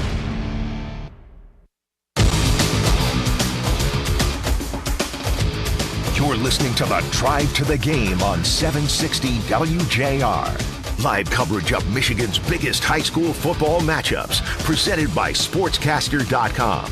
Also sponsored by the National Electrical Contractors Association, NECA, and Window World Detroit. Now for hometown halftime coverage, here's Chris Renwick. It is halftime in Ann Arbor. Second half coming up in just a little bit, but first we have, since it is our final Drive to the Game broadcast of the season here on 760 WJR. We have a very special guest, the MHSAA Executive Director, Mark Ewell. How you doing, man? Good. A great Friday night. Yes, sir. Yes. And I want to start off, of course, MHSAA celebrating recently 100 years this past year. I'm sure a ton of celebrations have been going on. Talk about what that means for the MHSAA and all the celebrations that I'm sure you've been a part of over this past year. It's been great. The association started in 1924. It is millions of kids that have participated in our programs during the first 100 years, and this has really been a special year where it's now year 101, and we're really looking forward to our next century, which, of course, the second century of our football playoffs starts 1 week from tonight. So excited about that, excited about the past, but really looking forward to the football tournament just around the corner. Yeah, let's get into it. Football season, you mentioned 1 week away, the tournament begins. How's the season been overall as a whole? The playoff system has added so much excitement to the sport since that's been implemented, the playoff point system kind of shifting a bit recently. But talk about the season as a whole, how it's gone. This has been a great regular season. The first thing is, I think, including tonight, our weather has been incredible. Yes. I can't remember a 9-week run of good weather, good crowds. I think the top end right now of football in our state has never been stronger. You and I can both list off a list of a dozen teams who I think would have been really, really special in any year. So we're excited about getting it all kicked off on Halloween night next Friday. Of course, the selection show will roll out on Sunday, and we're ready to announce the field and get to it. So I know the playoff point system kind of shifted a bit a few years ago. You've been in a few years as well. And last week in Brighton, this week in Ann Arbor, just the amount of conversation around the game of who could get in. And you mentioned the Selection Sunday show coming up. Talk about the excitement, what that's done for the sport surrounding everything going on with the playoff point system, Selection Sunday, and how much excitement that has brought to the sport. So the change that we made now a handful of years back, instead of just 6 wins and you're in automatically, we've implemented a strength of schedule formula where our schools that go out and play really tough opponents, either non-conference or you happen to be in a league or a conference that is really strong top to bottom, that now is going to give you more of an advantage to qualify and to get into the tournament field. The issue of years ago was schools with their non-conference schedule would schedule as soft as they could, simply getting those 6 wins to get in. And because of that, I think there's now more of an incentive for schools to have a tough regular season schedule, which has brought more interest and eyeballs and attention to the 9 weeks of the regular season. And that's why I think there's so much excitement here going into the 2025 playoffs. Yeah, I mentioned it. We talk about it on the broadcast during the games, but even off the mic, just walking around the schools, the conversations between the students and the parents, it's just so much fun to add that element to the sport. And I know in your role, you mentioned the next century. It's always about trying to get better, even better for the student athletes and for everybody involved. So what does that look like for football and the MHSAA? What's something you would like to work on in the coming years to make it the experience as a whole even better for everybody involved? Well, I've often said that there's never been a safer or better time than to play high school football than today. The game has never been safer, and the game of football in our country has never been more popular. The way that the game is now coached, the way that it's officiated, the rule changes, the amount of work that kids are putting in the off season, to equipment advances, and just all of those things. It hit me when I went to the NFL draft a few years ago with, 1 million plus of my best friends that weekend. It was a decade ago that people were starting to kind of write the obituary for football. Sure. That the sport was too dangerous and concussions, and I really credit all levels, and I think we've done some really unique things at the high school level where the sport has never been safer than it is today, and I think that's good news here for the seasons ahead. You guys are doing a tremendous job. That is Mark Ewell, MHSAA Executive Director. Thank you so much for taking the time and have a great rest of the season everywhere you go. Second half from Ann Arbor coming up next. The guru of gutter protection himself, Chris Cunahan, president of Leaf Filter, is here to take your most pressing leaf-related questions. Hey, everybody, Chris here. I understand we have Ron on the line. Ron, where are you calling from? Uh-oh. Ron, are you calling from a ladder? Well, I was.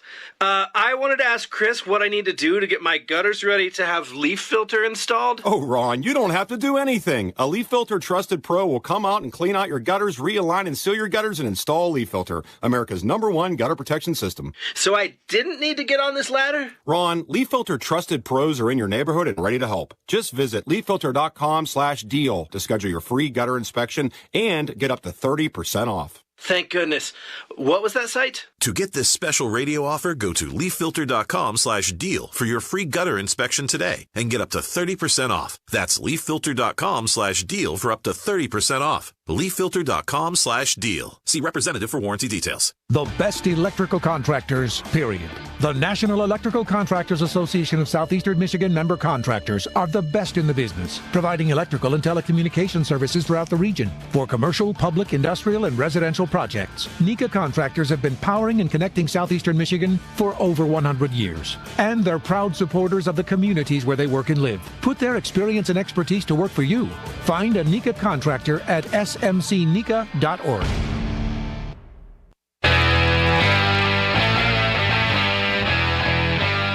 You're listening to the Drive to the Game on 760 WJR. Live coverage of Michigan's biggest high school football matchups, presented by Sportscaster.com. Also sponsored by the National Electrical Contractors Association, NECA, and Window World Detroit. Now, direct from the sideline, here's the Sportscaster halftime team.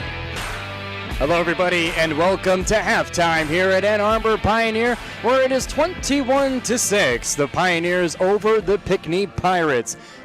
Right here on Drive to the Game, my name is Giovanni Mosheri, joined by Taryn Fritching, Coden Stenman, as well as junior from Pioneer High School, Andrew. Before we get started here, while teams regroup in the locker room, here's a quick shout out to our game day sponsor. Halftime is the perfect time for a refresh. With the Jack's Car Wash Unlimited Club, your car can stay clean all season long.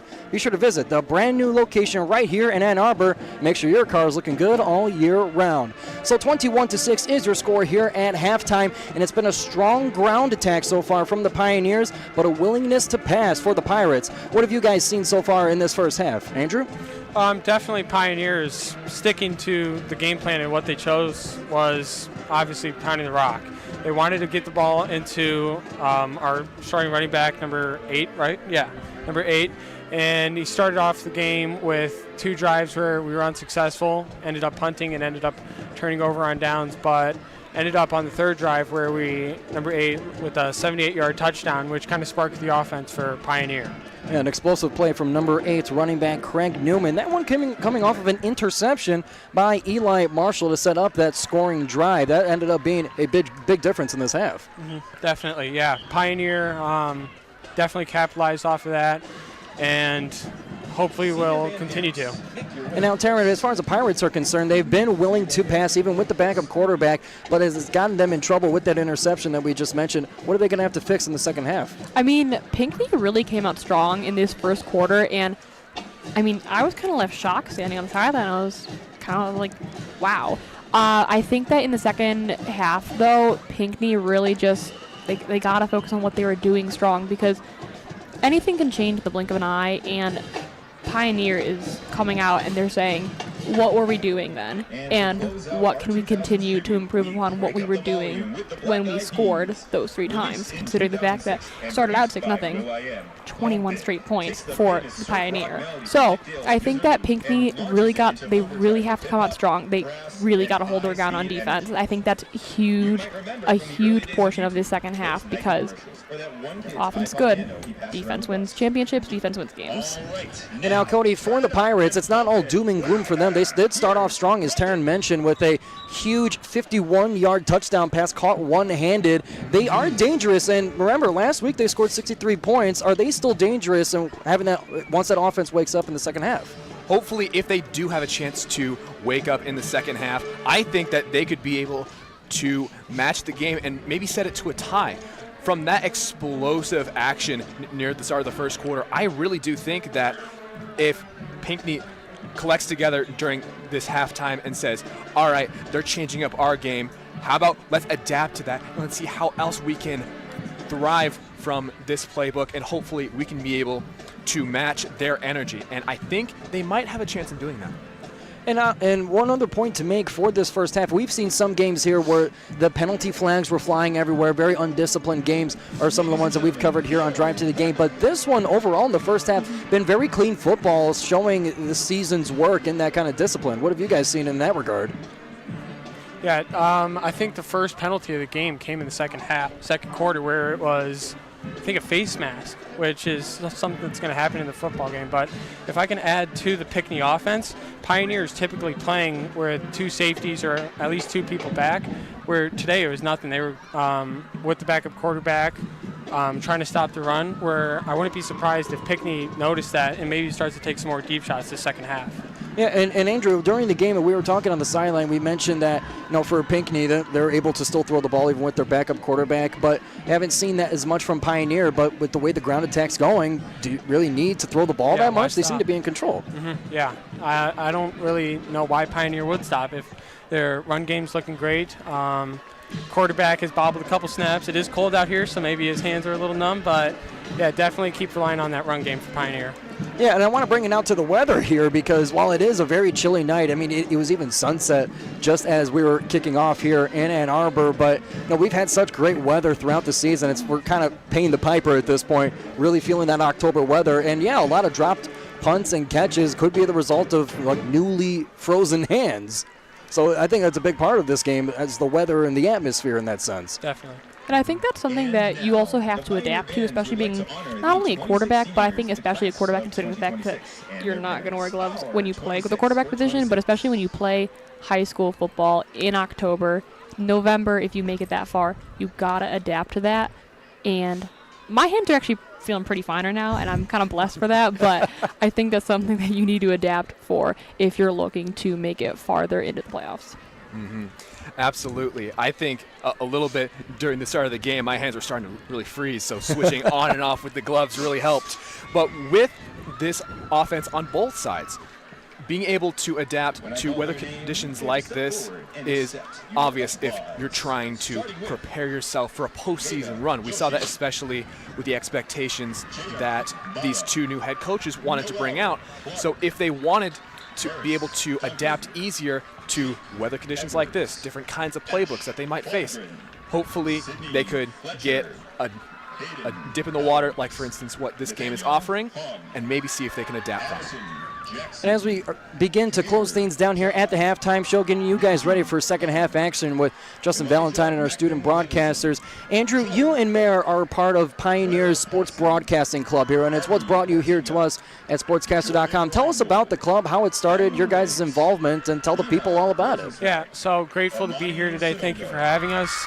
Mayor and I are both from a club here. We're in at Pioneer. It's called A2 Sports Media, where we try to highlight all the sports programs at Pioneer and bring attention to all the sports teams, whether well-known or not well-known, and try to make every player known to kind of raise Pioneer sports. And that's about it, just trying to bring the athletic program back and let every player have a kind of be known. Yeah, that's great. Yeah, and you guys mentioned to us that you guys do a kind of college game day style pregame show for a lot of the football games here. What other productions do you guys have? Yeah, definitely. That's one of our productions. It's called High School Game Day, that we like to call it. A couple weeks ago, we had Will Cheddar out as a special guest, and that's a lot of fun. So definitely tune in on Fridays on A2 Sports Media, where we'll be live streaming those events. And that's great. Be sure to follow up with them. If you're a Pioneer student interested, you guys give them a shout out. As we get ready to wrap things up here on the halftime show here, be sure to stay tuned in for postgame, where we have interviews with those of the winning team, with players as well as our student broadcasters. So be sure to stay tuned all the way through the end here. So as second half awaits us, we will send it off to Justin Valentine and our student broadcasters. We'll be back here for the postgame. Be sure to like, subscribe, and follow us everywhere you can. Second half is coming up right after this. This is Sportscaster.com. Have a dream to one day be a professional sportscaster? Love commenting on sports? Want to be the next great voice? Sportscaster.com is the place to make those dreams come true. A great sports broadcaster is able to capture the action. Down goes Frazier! Down goes Frazier! Amplify the drama. To the far, yes! To the end zone! Touchdown Detroit Lions! Oh my! Create memories forever etched in our minds. A year that has been so improbable, the impossible has happened. Send shivers up our spine, make us leap out of our seat, scream at the TV, and even ask ourselves, did that really just happen? Do you believe in miracles? Yes! Now it's your turn to let your voice be heard. Once again, versatility, the word of the night for Anthony Battani. Sportscaster.com provides all the tools you need to produce your own content, create your own sports talk show, stir it up with sports commentary, and even take a shot at live play-by-play.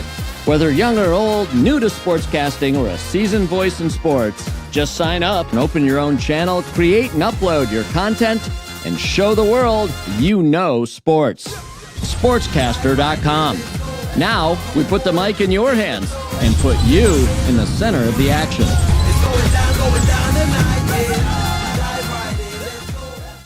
nk.live/sportscaster. And then simply stop by your nearest Jack's Car Wash to experience the Jack's difference. Jack's is a sponsor of Sportscaster.com. Join Ann Thomas as she talks to the movers and shakers making the biggest difference in the D. It's Opportunity Detroit, presented by Rocket Mortgage. Own the dream. Every Sunday at 1 p.m. on 760 WJR. You're getting the only high school football game coverage in Southeast Michigan you need. The Drive to the Game. Sponsored by the National Electrical Contractors Association, NECA, and Window World Detroit. Once again, Chris Renwick. Back live from Pioneer High School in Ann Arbor. Drive to the Game here on 760 WJR. I'm Justin Valentine, sitting in for our friend Chris Renwick. And shout out to our friends down at sportscaster.com for the halftime show. They'll be back with the post-game show. It's a 21-6 lead Pioneer with the advantage on their home field and what is homecoming night over Pinckney. 21 unanswered points. Again, we're teaming up with sportscaster.com, and representing a Pioneer is, well, a current slot receiver and safety. Meach is here with us. And then representing Pinckney, we have Noah, and Meach, again, 21 unanswered points, and a lot of it was that run game. It was a 6-0 deficit. A lot wasn't going the Pioneers' way in that first quarter, but the rest of the first half, they ran it all the way down Pinckney. What changed? I think coming into the game, our team probably thought, this is going to be a blowout win. Pinckney's 1-7, 1-6. They thought we were just going to run all over them, but, we had to wake up a little bit, really get into our mindset of, this isn't a team that we can just tread lightly. This is football. We have to play our game. Yeah, and again, it is an interesting situation. We talked about at the top of the broadcast. 3-5 are the Pioneers. You mentioned 1-7 for the Pirates, but the Pirates are coming off their first win, a huge win, 60-plus points, and the Pioneers are coming off a loss in which they gave up over 60 points. So, Noah, if you're the Pirates, you got to try to find the positives of what you had in that first half. You had some big breakout plays, but the miscues, both offense and defense, the penalties helping the Pioneers. How do they wash that away in the second half? Focus on the star players. You got Owen Zilka, Tuttle, and Noah Todd were the three guys that were contributing a lot on that offense. So if they can keep utilizing those players, focus on that, and that offensive line has to hold up for McLaughlin. Zilka had that one-handed touchdown. That kicked off the scoring here in the first quarter. Both teams out stretching. We're about 40 or so seconds away after what was an extended halftime. The band out, and what is a huge band. We have talked about and analyzed the band here a couple times throughout the first half because there's a lot of members, and they performed at halftime. Again, it is homecoming here, and this place has really showed up and showed out for the Pioneers. And, you guys have homecoming tomorrow night. This is a huge football game on your home field. Talk about the camaraderie that this school has when it comes to events like this. It seems like a lot of people want to show up and be a part of what goes on here, right? Yeah, we have this great group of students, Pioneer Club Unify, they hold all the events, homecoming, slight little dances we have throughout the year. They're a great group of students. They really pulled homecoming together. The theme this year is glow in the dark. Love it. So, a lot of people have neon on that night, dressing their best attire. But, I feel like it'll be a good day tomorrow, Get this win, go out tomorrow, have a great night, homecoming. It's going to be fun. Yeah, 21-6. You guys are off to a nice start against, again, Meach is a junior, a part of this Pioneers football team. And a broken collarbone ended your season short, but you have one more year here to get back on that field and add to both the offense and the defense. And we will get things going for the second half of play as the Pioneers will kick things away. The Pirates will kick things off with the ball, and that is a good opportunity. We wondered at the end of that first half because of that penalty, the unnecessary roughness with no time left. They could have taken the penalty, taken one more shot with no time on the clock. They did not. Maybe this is why they get the ball first in the second half. Yep, they get the ball first to start the second half. Try and keep that from the first possession that they scored on. Try and mimic that. The kick is to the Pirates, and it'll fall on it at about the 33-yard line. So only a second shaved off the clock, and it will be the Pirates kicking things off. Second half underway from Pioneer High School in Ann Arbor. We got the Big M to our left, the Big House Michigan Stadium. It's a big game tomorrow night. That's in East Lansing, but Michigan State this weekend. We got to talk about that at some point in the second half. I'm assuming I know where we're going to go with it, but we'll talk about it at some point. 1st and 10. Here for the Pirates, they mark them at the 32-yard line, and a handoff to the right side, end around, good space, first down, and more, spins away from a tackle, and take it down to midfield. Good start, Tauby on the carry. And the Pirates, we talked about this offense, has shown signs of explosive plays. We saw it early in the first half, and they kicked things off here in the second half with a run all the way to midfield for the first down. And there was the big first play for a run. Usually it'd be a quick pass, but they got a lot of yards on a quick run there. That's 18 yards to be specific, knocked down right at the 50. So we got 1st and 10 from the 50, and the Pirates got to like that. Again, they had a 6-0 lead in the first half, gave up 21 unanswered, and they are looking to strike first here in the second half. And shotgun, that is back McLaughlin, the quarterback, and we have a flag. Whistle blows, and it'll be a false start. Be called against Pinckney. So 5 yards back to the 45, 40 seconds gone in this third quarter, and that is what we talked about. That's the type of stuff that's going to get in the way of this offense. McLaughlin, the freshman, has shown that he can sling it. He can find his guys. We know Zilka, who is a senior, is his top target. They've shown that ability to connect for big plays, but you throw in the flags and it kind of it evens out in a negative way those big plays. And you're already up against it on the road. You got to play with discipline. As they've taken more penalties than the Pioneers, and it seems they're moving toward the end zone. We're changing.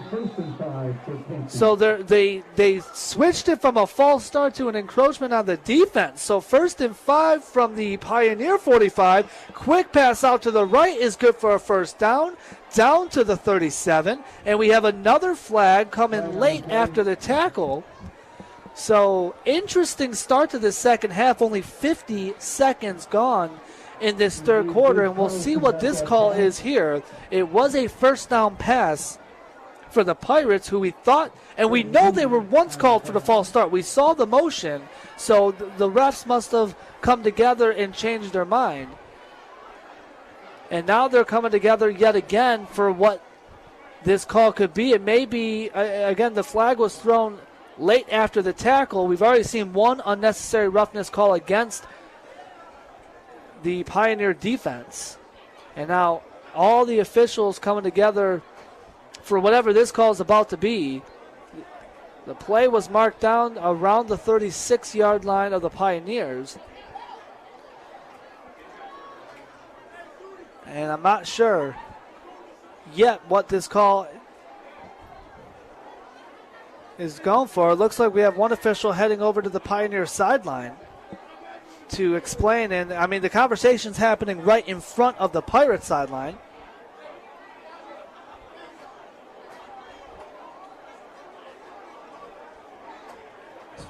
And we're getting a call against the Pioneers on defense. So misconduct called on the Pioneers. So now it's the Pioneers' defensive penalties adding to the Pirate drive. And just like that, this is going to bring them all the way down to the Pioneer 11-yard line. 50 seconds in, they started at around the 30-yard line. Now they look at the 10 on the other side. So 1st and 10 from the 11. They can't get a first down. Wildcat formation, by the way. Direct snap goes to Tuttle to his left, but no space, taken down in the backfield all the way back at the 17, a loss of 6. So a lot of little things all over the place between the penalties and then the Wildcat formation, but that defense was ready for it. Yeah, Sean Garcia back there again, so it looked like a kind of a sleeve tackle, I would almost say, pulled almost his whole shirt off, I would say. But, great tackle, though. Stopped him, tackle for loss. And us three have rarely seen that play, a quarterback run. I would just say if it ain't broke, don't fix it. Hit the quick passes. Yeah. Maybe hit for Zilka on the outside fade route. That was a little unorthodox on the Pinckney side. McLaughlin back in shotgun. He'll have Tuttle to his left. That was a loss of 5, 2nd and 15. They mark him back at the 16-yard line of the Pioneers. Looking left, throwing left for the end zone. Intercepted. The Pioneers have it. Coming up the near sideline across the 20. He's got space. A flag is down. Oh, yeah. A flag is down. And coming all the way back, Marshall. Yes, sir, Eli. Beach loves it. Yes. It's a pick six, though. Yes. We do have a flag. It's at the 25. So it's a touchdown pick six, and not the flag came on the return. No points have been put on the board, and they're going to bring this back, Meach. I apologize. Great play. It's all right. The interception should stand. The flag came down on the return. No call has officially been made, but no points have been put on the board, and they are already bringing this ball back, saying, don't you celebrate. There's nothing to celebrate just yet. I believe it was a hold.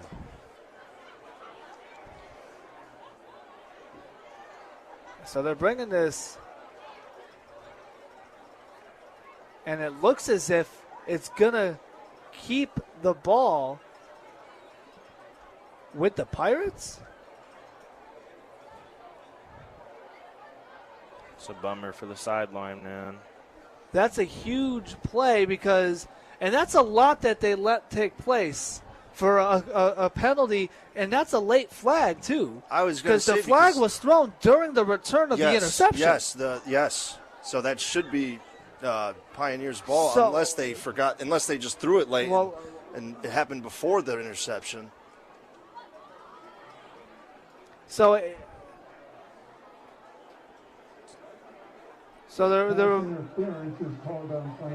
they called pass interference. So that's a late flag, which is what led to some more confusion because, again, that flag was not thrown until Marshall was basically at the 15, 20-yard line bringing it back, which made us believe, okay, that's on the return, it's just coming back. Instead, it's pass interference. So another big turn of events.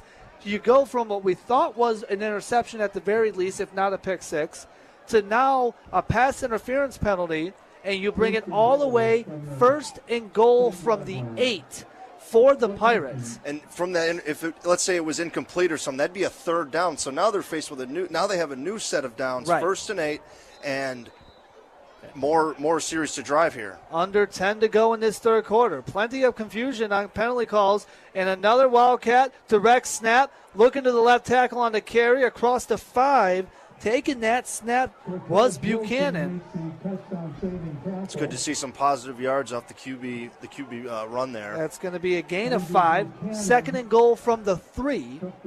That's the second direct snap that this defense has faced in this possession. They've been able to defend it pretty well, but just over 9 to go. It's 2nd and goal from the 3 for the Pirates. What do you expect the Pioneers to run, Meach? We're probably going to go into our closed coverage. We call that Utah. We're going into our closed coverage. We're down at the 4 to 3 yard line, you know. We're really condensed right now. We don't want to let them give up that inside run. McLaughlin and shotgun Tauby to his left. He'll give it Tauby. Slips a tackle in the backfield. Gets hit at the 5. There you go. You called that coming and up. drew that one up there, Meach. Yeah. Nice. 3rd and goal, a loss of a couple. Looks like number 2 is down. And we do have an injury on the field that is going to be Tauby, who had the carry and took the tackle. 8:40 to go in this 3rd quarter, and Tauby is down. The senior running back, who has been the go-to running back for this Pirate team tonight. And a tough point of the game to lose a guy like him. Again, 3rd and goal from the 3. This is definitely points that you want to come up with if you're the Pirates this early in the second half, and also with the way the first half ended, giving up 21 unanswered. You want to keep this one close because for a while there it felt like the Pioneers could just run away with this thing. 21 unanswered on homecoming night on their home field, and now you're dealing with a 3rd and goal. And if you're the Pirates, you're looking at this situation of you want to come away with at least 6 here. And certainly this will be 2 downs. They will be going forward on 4th down. I'm expecting a run here and maybe another run, but the passing game is working, but you got 3 yards to go to get 6. Yeah, well, the passing game has plays. been the breakout, 20-plus yards passing that we've seen. We haven't seen the short game too much through the air, and that's what this would be, because you're talking about 3rd and goal, and they're back at the 6, so officially lost about 3 yards on that last carry. And whistles will slow things down again, coming out the injury timeout. We'll keep an eye on Tauby, again, the running back. It seems like sideline signaling for a down change. They got 3rd and 6 on the scoreboard, which should be correct. And now that, at the very least, is causing the officials to come together, which they've already done about 4 or 5 different times in this second half. So it's been a very choppy beginning to this second half. We had a power run up the middle and an inside run, designed an inside but turned outside. So it looks like it is 4th down. 3rd. They switched it to 4th down on the field. I thought it was 3rd down. I thought 3rd down was correct. They've switched it to 4th down on the field. You are correct, Meach. They still got 3rd down on the scoreboard. And it could also be so it is 4th and 6. They switch, and it could be the confusion of the pass interference on that interception that maybe threw everybody off. I thought 3rd down was correct, but I'm not. I don't got the black and white stripes on, so I guess don't ask me. It has to be. I guess for the pass interference doesn't mean an automatic 1st down. Right. So that's my only assumption on why it's 4th. But there were only 2 plays ran, and it said 1st. Yeah, I think your assumption might be correct. I think so. And now it's back. So the scoreboard is backed up to 3rd and 6. Shout out to what's going on playing here in the stadium. It's, again, whoever's running the music here, spot on. You love to see it. 3rd and 6, but the marker on the field still has 4th down, and now the officials are talking at the Pirates sideline. If you're the Pirates, you definitely want to get this right, because you mentioned it, Noah, like it was going to be a 4-down territory to try to get 6. If you think you're losing a down when you shouldn't, that's a big deal at this point of the game. Yeah, and it seems like they really want to get those runs involved. And to get a run on 3rd, have it 4th and 2, it leaves a lot more open, 2 to 6 yards. So 4th down is remaining momentarily the conversation's over on the Pirate sideline, so they have 4th down on the marker down on the field. But 3rd on the scoreboard. Well, we'll see what happens. I mean, if you're the Pirates, just get a touchdown. It don't matter, right? Yes. My Pioneer guys down there distracting me. I guess so. Hey, what's going on? 4th and 6. All right, so now we're at 4th and 6. And there is up the middle for a touchdown. Plenty of confusion on that drive as they connect with Barish. And it's a 21-12 lead for the Pioneers. They wanted to hike that ball as fast as they could. They knew exactly what they wanted to run and catch the Pioneers off guard. I mean, everyone was off guard on that entire possession. It felt like a lot of calls and a lot of meetings between the officials.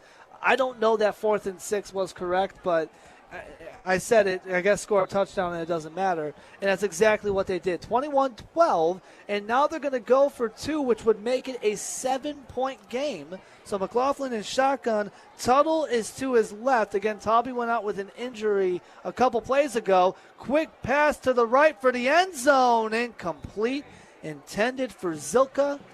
So they are 0 for 2 on 2-point tries this evening, and after a very interesting drive for the Pirates, with 8:33 to go in the third, it's a 21-12 Pioneer lead. So if you're the Pirates, you don't know what just happened, but you know you got 6 points. So I think you're happy, right? Big positive, yes. Now the focus is can you stop that run? And that's what they're going to have to figure out, what's going to be what the Pioneers' first possession of this second half. So if you're the Pioneers, you scored 21 straight going into the locker room. Yes, you just gave up 6. Plenty of confusion defensively, and I think you just got to try to stay focused on the game. Offensively, do what you've been doing, right? That's going to be to run the ball. If you are the Pioneers, and they have 3 different guys that have gotten the job done this evening, very specifically Cazares, their top tailback. Again, 8:33 to go in this third quarter. What is our final drive to the game? High school football broadcast here on 760 WJR, partnering with our friends at sportscaster.com. And we've gotten plenty of luck when it comes to weather. More luck tonight. A little colder than usual, but nice and clear as the squib kick bounces down to the 32. They're not going to let him advance it. I believe he had a knee down when he fielded that, which is basically like a ground ball, like a shortstop bringing it in. Speaking of which, World Series kicks off tonight, Dodgers Blue Jays in Toronto. Big series, yeah, that'll be that. And for Toronto to be at home for the first 2 games is crucial because we all know the juggernaut in the Dodgers. Yep. And Shohei Ohtani, of course, doing his thing. So that game, that series kicking off tonight, you mentioned in Toronto. And we have 1st and 10, 8:32 to go in this third quarter. Pioneers with the ball for the first time with quarterback Ryan Lon in shotgun, a man on either side, and he'll hand it off up the middle as they start at their own 32 and get a yard or 2. Pushing and shoving on the carry from Thomas. Thomas, again, got some action in that first half, helping out Cazares. And he gets officially 2 yards, 2nd down and 8. They mark him at the 34-yard line. So, coming up on this upcoming play, I seen a little bit of the signaling. This right here is our bread and butter play right here for the offense. Let's see it. Screen. There's Thomas to his left. Got a block. 1st down and more across midfield. Down to the 43-yard line. Bread and butter play. There it is. 1st down into Pirate territory. Talk about that play. You knew it was coming, the bread and butter, and just like that, it gets them about 20-plus yards. Yeah, a lot of we ran this a lot throughout the season. It's every single time we ran it, the linemen have bit. It's worked. 40-plus yards most of the time, but it's a very great play. Do you expect to see it again on this drive? Usually that play we run maybe twice a game, I would say. Okay. The gain of 23 officially. Handoff up the middle. Has some space. Close to the 1st down to the 35. Maybe just short. We'll see where they mark them. At least 9 on that carry. Up the middle. Cazares his first carry of the second half. They're going to mark him just short, gain of 9. Second down and 1. Clock ticking away. Still a 2-possession game, 21-12. And now you want to use the run game to eat up as much of this clock in the second half as you can, right? Yep. And this is where the Pirates have to get that one tackle and punch the ball out to get it back, because it's going to be hard to stop Cazares. Lon will hand it off and get tripped up in the backfield. Coming around is Isaac Henley. It was an end-around try with Lon and shotgun all alone. Goodfellow got into the backfield for the tackle. That is a great last name. I like that.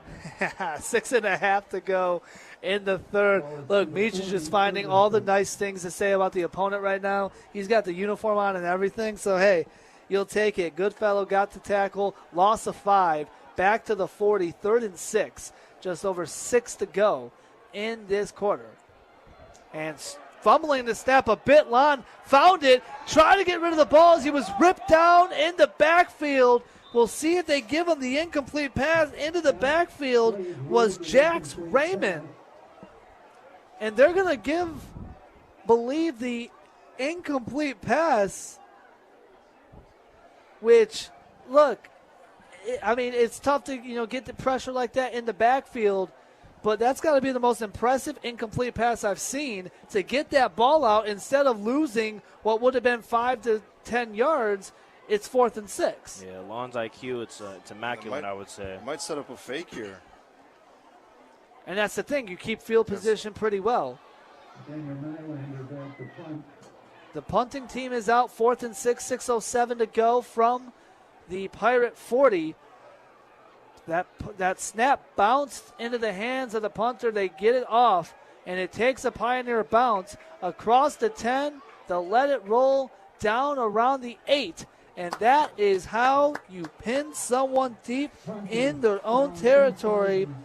Nylander, and honestly, you have that punt come after what was not the best snap. That ball bounced into the hands of Nylander, and yet he still got that punt off to pin him deep. Yeah, Nylander, we've worked on situational punts like that.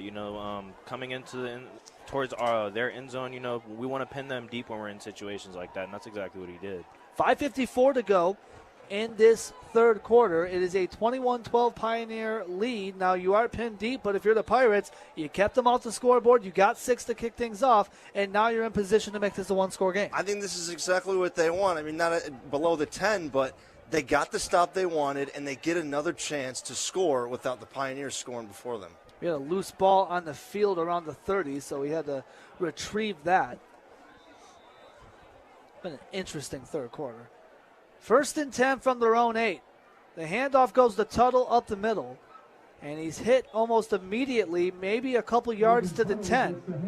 2nd down and 8 coming up with 5:40 to go. And if you're the Pirates, you got this. You're 0 for 2 with 2-point conversions, but you're within 9, so you don't feel too much pressure to force the ball down the field. You can kind of calm things down and try to find your stride. And the way McLaughlin's throwing, he's throwing like he wants to keep throwing. It's 2nd and 8. It looks like it's going to be a primetime pass or something like that. And, they want to keep moving down the field. And the least thing they don't want is the Pioneers just run the ball down their throat. And They made that stop, and this is the key situation to get down the field for them. Just over 5 to play in this third quarter. Man in motion. Back and forth goes Barish. Quick pass to the left. Incomplete. Nearly intercepted. And a break up there on defense for the Pioneers, and it was nearly tipped into an interception. And it'll be 3rd down and 8. Kowak got in on that as well. 5:01 to go. Big pass breakup. We've seen that a couple times from this secondary. Yeah, I have a lot of faith in our secondary. Most of the time we spent off-season, it's really secondary work. We put in a lot of work off-season to make sure our secondary was good. A flag is down on the field, and the Pirates are still in their huddle. This may go against the Pioneers. Another unsportsmanlike. They're looking confused and excessive celebration, I'm guessing. Oh, he did the seatbelt thing, the seatbelt celebration. The sidelines looks really mad at the ref. Pioneers are not. The Pioneers sideline is not happy with this call. Excessive celebration. They'll officially call it misconduct of sorts. and this is going to be a huge deal for the Pirates, whether the Pioneers agree with it or not. You were pinned back at your own 8. You only got up to the 10. If you're the Pioneers, you got them to third down, and now it's a new set of downs, and they're all the way up to the 25. I think the referee thought it was more of a sword putting away rather than a seatbelt check. So he's probably got the – that's probably why he got the flag. But it's something in a game of football at all levels they're doing their best to crack down on. And excessive celebration. 1st and 10. That pass is batted down at the line, incomplete. Coming in and getting a hand on it, I believe Garcia. With 4:57 to go. I thought Garcia had it right when he looked up. It was just to the right more. I was like, oh no. Yeah, that batted ball went straight in the air. If he had eyes on that could have been a big man pick 6. Yeah, of course. Garcia's got the athleticism to pull that off, does he not? Yeah, he's actually noted as our fastest lineman. There we go. So that's the guy you want to get in the backfield. You get his hands up and try to make a big play like that. 2nd down and 10 from their own 25 for the Pirates. McLaughlin in shotgun. Man in motion coming left to right. Barish. And another flag. It's been a flag-filled third quarter with 4:56 to go. This will be false start against the Pirates. So back them up to the 20. And 2nd down and 15 with 4:56 to go in the third quarter. You know, we basically gained our yards back with that penalty there. And that's where, if you're the Pirates, you got this back and forth game going in the penalty, but you're still down 9. You're down 9, and that's not the game you want to play right now if you're the Pirates, especially after the second quarter that they had. So 2nd down and 15 from their own 20. McLaughlin in shotgun with Tuttle. Again, Tauby injured on the last drive. McLaughlin up the middle. Pass is completed across the 20. Flag. Down to the 21, and what do you know? Another flag. Pass is complete to Kyle Wilson. Wait, that was a great pass by McLaughlin to get the ball off. I mean, he had no time to complete. If he had more time, he had a couple guys down the field deeper to the 40 and 50-yard line. And we're trying to get the next call, 4:50 to go. Personal foul, Roughing the passer is the call against the Pioneers. That is the second big call against the Pioneers on this Pirate drive. And what once looked like maybe the Pioneers would run away with this game, they gave up 6, and now the penalty after penalty, a lot of, undisciplined play out there. Whether you agree with it or not, it's playing into the Pirates' favor. Yeah, we got to lock in a little bit mentally down there. We're having tiny little mistakes that's causing us to back it up. We don't need any penalties right now. 3rd and 10, now 1st and 10, and McLaughlin's got his confidence. And he's up to their own 35 now. McLaughlin, quick screen to his right. That's completed. Across the 40, up to the 41. So gain of about 6, 2nd and 4 coming up. Under 5 to play. They give him officially 5. So 2nd down and 5 or so.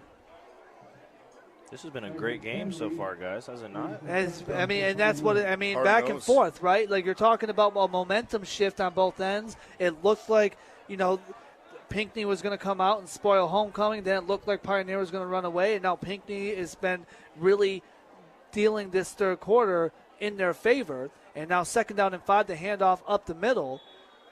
And a gain of about 3. Gets to around the 43. Tuttle on the carry. Under 4 minutes to go in this third quarter. As the Pirates, as I mentioned, trying to spoil homecoming game for this Pioneer team. And they've done a great job, mentally speaking, with all the penalties, with the 21-point second quarter and the unanswered points that we saw from the Pioneers. They've kind of stayed in this game. They've not let this game get away from them. No, they've kept they've kept defensive pressure on the Pirates, so that they and the Pirates have had long drives. It hasn't been quick like the Pioneers. Direct snap to Tuttle, looking to go up the middle. No room, hitting the backfield for a loss. Instant pressure there, completely stuffed on that play.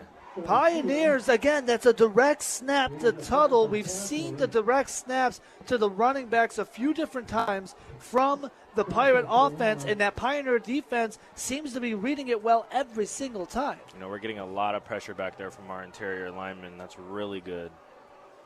4th down and 3, under 3 to go in this third quarter, and that offense is out there for the Pirates. They have not punted much in this game. They've gone for 2 twice, and now the offense is out there moving quick to the line now. 2.5 to go in the third. 4th down and 3. They're at their own 42. See if they're trying to draw them off sides or if they're going to get a playoff here. McLaughlin looking to the sideline, and now we'll have a timeout called by the Pirates. With 2:23 to go, that Pioneer defense was not biting if they were trying to draw them off sides, and that's usually the play, right? The offense takes their time in the huddle and then rushes to the line, and you're trying to get the defense a little antsy, get their feet moving. How do you stay focused in a situation like that on defense to not give them another 5 yards? You know, honestly, up front with the linemen, eyes on the ball, you know, that's the first thing you move on, you know. Doesn't matter if hands in the dirt, you know, make sure your eye is on that ball so you know when to move. And that worked out in the Pioneers' favor. Coming out of the timeout, that was the first timeout of the half for the Pirates. 2:23 to go, 4th and 3. And now it looks as if the Pirates will set up the punt. They were looking to draw them off sides, and no need to, again, we mentioned it earlier, force anything when it comes to going for it on 4th down. It's a 9-point game, still plenty of time to go. I would have at least tried to throw the ball to a first down area, because like you were saying, the run game, especially the QB up the middle, it's not really working. So I would have wanted more of a quick slant, like how they got the touchdown. Sure. And the punt bounces down to the 25-yard line, so basically a touchback, and that's how the Pioneers will kick off their drive from their own 25. 2:11 to go in this third quarter. And now if you're the Pioneers, the more time that goes off the clock, the deeper we get into the second half. It's still a 2-possession game. You know how dominant your run game has been. Instead of using that run game to try to get points, you're going to use this run game to try to just end this third quarter and get into the fourth. Yeah, basically. And we'll see if the Pioneers can do just that, stay away from the miscues as they are set up just ahead of the 25-yard line. 1st and 10. Lon and shotgun all alone. The man in motion coming across. He'll give it for the end around to the left. Across the 30 and worked ahead to about the 33-yard line. So a good carry. Henley came around and gets about 6. 2nd down and 4. They mark him at the 32-yard line. There comes Caceres. Oh, well, looks like our trick play is not working. Interesting look here. And so talk about this, because we have a timeout for the Pioneers, and we have what looked to be a trick play formation, a wideout who was set up here on the close sideline, but facing the sideline. Looking at the coach. And then the coach called the timeout. So what is the idea there? What didn't work on what was that setup? So basically, you know what we're supposed to have. It's a fake run.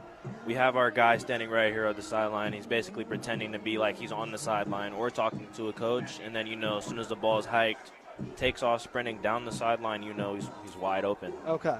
But, you know, see the corner there, he noticed that, and he came over and, you know, he played it well. Yeah, the corner was just it was a very interesting setup, which is why, you know, the timeout was called. So both teams have used the timeout in this third quarter, and we got 2 aside left. It's 2nd down and 4 with 1:37 to go. And the Pioneers in shotgun here with Lon. Another man in motion coming left to right. They'll fake it to him and give it to Caceres up the middle. And across the 35, Caceres is going to power through and get the first down up to the 37. Exactly what you want for the Pioneers. Holding, you got to hold a 3 and 4 down possession for the Pirates if you want to try and come back in this game. And we are moving the clock. I thought we had a call here. And it's 1st and 10 to the 37. I love that call. We've seen the end-around handoff a couple times. They faked it just to set up Cazares up the middle. No rush to snap this ball for this offense for the Pioneers. Lon will give it up the middle. Patience for Cazares across the 40, up to the 44. He'll get what is about 7. Under a minute to go. And Cazares, he gets those chunk runs, right? If he's not breaking off for the 30, 40-yard runs, he's giving you 6 and then 4 and then 7 and then 3. And it gives you, it moves the chains, but it moves the clock. Yeah, not even just Cazares. Our line is getting a lot of push up front. You know, we're really getting into those holes, giving our running back a lot of space to work with. 30 seconds. As the handoff, Cazares again gets the first down across midfield into Pirate territory as he gets powered down at the 47-yard line of the Pirates. And the clock is stopped momentarily with 24 seconds to go. They'll move it, and you would think if you're the Pioneers, you'll just run this one down. With a 9-point lead, no need to force the issue. And they'll tick it down. Both teams heading to the sideline. Final 10 seconds coming through. It is our final quarter coming up and our final drive to the game broadcast for high school football this season through 3 quarters of play. Pioneer, a 21-12 lead on Pinckney. 4th quarter coming up next. This is Sportscaster.com. Have a dream to one day be a professional sportscaster? Love commenting on sports? Want to be the next great voice? Sportscaster.com is the place to make those dreams come true. A great sports broadcaster is able to capture the action. Down goes Frazier! Down goes Frazier! Amplify the drama. To the 5, to the end zone! Touchdown Detroit Lions! Oh my! Create memories forever etched in our minds. A year that has been so improbable, the impossible has happened. Send shivers up our spine, make us leap out of our seat, scream at the TV, and even ask ourselves, did that really just happen? You believe in miracles? Yes! Now it's your turn to let your voice be heard. Once again, versatility, the word of the night for Anthony Battani. Sportscaster.com provides all the tools you need to produce your own content, create your own sports talk show, stir it up with sports commentary, and even take a shot at live play-by-play. Whether young or old, new to sportscasting, or a seasoned voice in sports, just sign up and open your own channel, create and upload your content, and show the world you know sports. Sportscaster.com. Now, we put the mic in your hands and put you in the center of the action.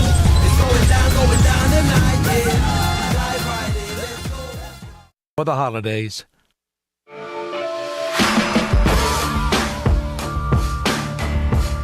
You're getting the only high school football game coverage in Southeast Michigan you need. The Drive to the Game. Sponsored by the National Electrical Contractors Association, NECA, and Window World Detroit. Once again, Chris Renwick. Back live, Pioneer High School in Ann Arbor. Final drive to the game broadcast here on 760 WJR. I'm Justin Valentine sitting in for our friend Chris Renwick, and we from Sportscaster.com have Noah here with me representing Pinckney, and for Pioneer we have Meach. And on a 1st and 10 to begin this first quarter, it'll be 2nd down coming up.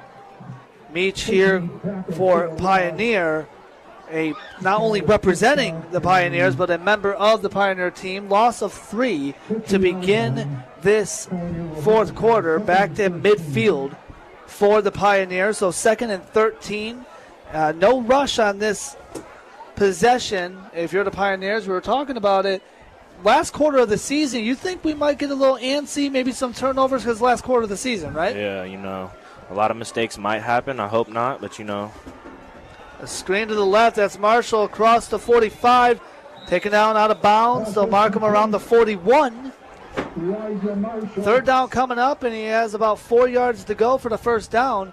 into Pirate territory. Clock stopped 45 seconds into this fourth quarter. That was a good play by Kyle Wilson to hold that was looking like a first down. If he didn't make the tackle, it turns it into a third. Third down and 4.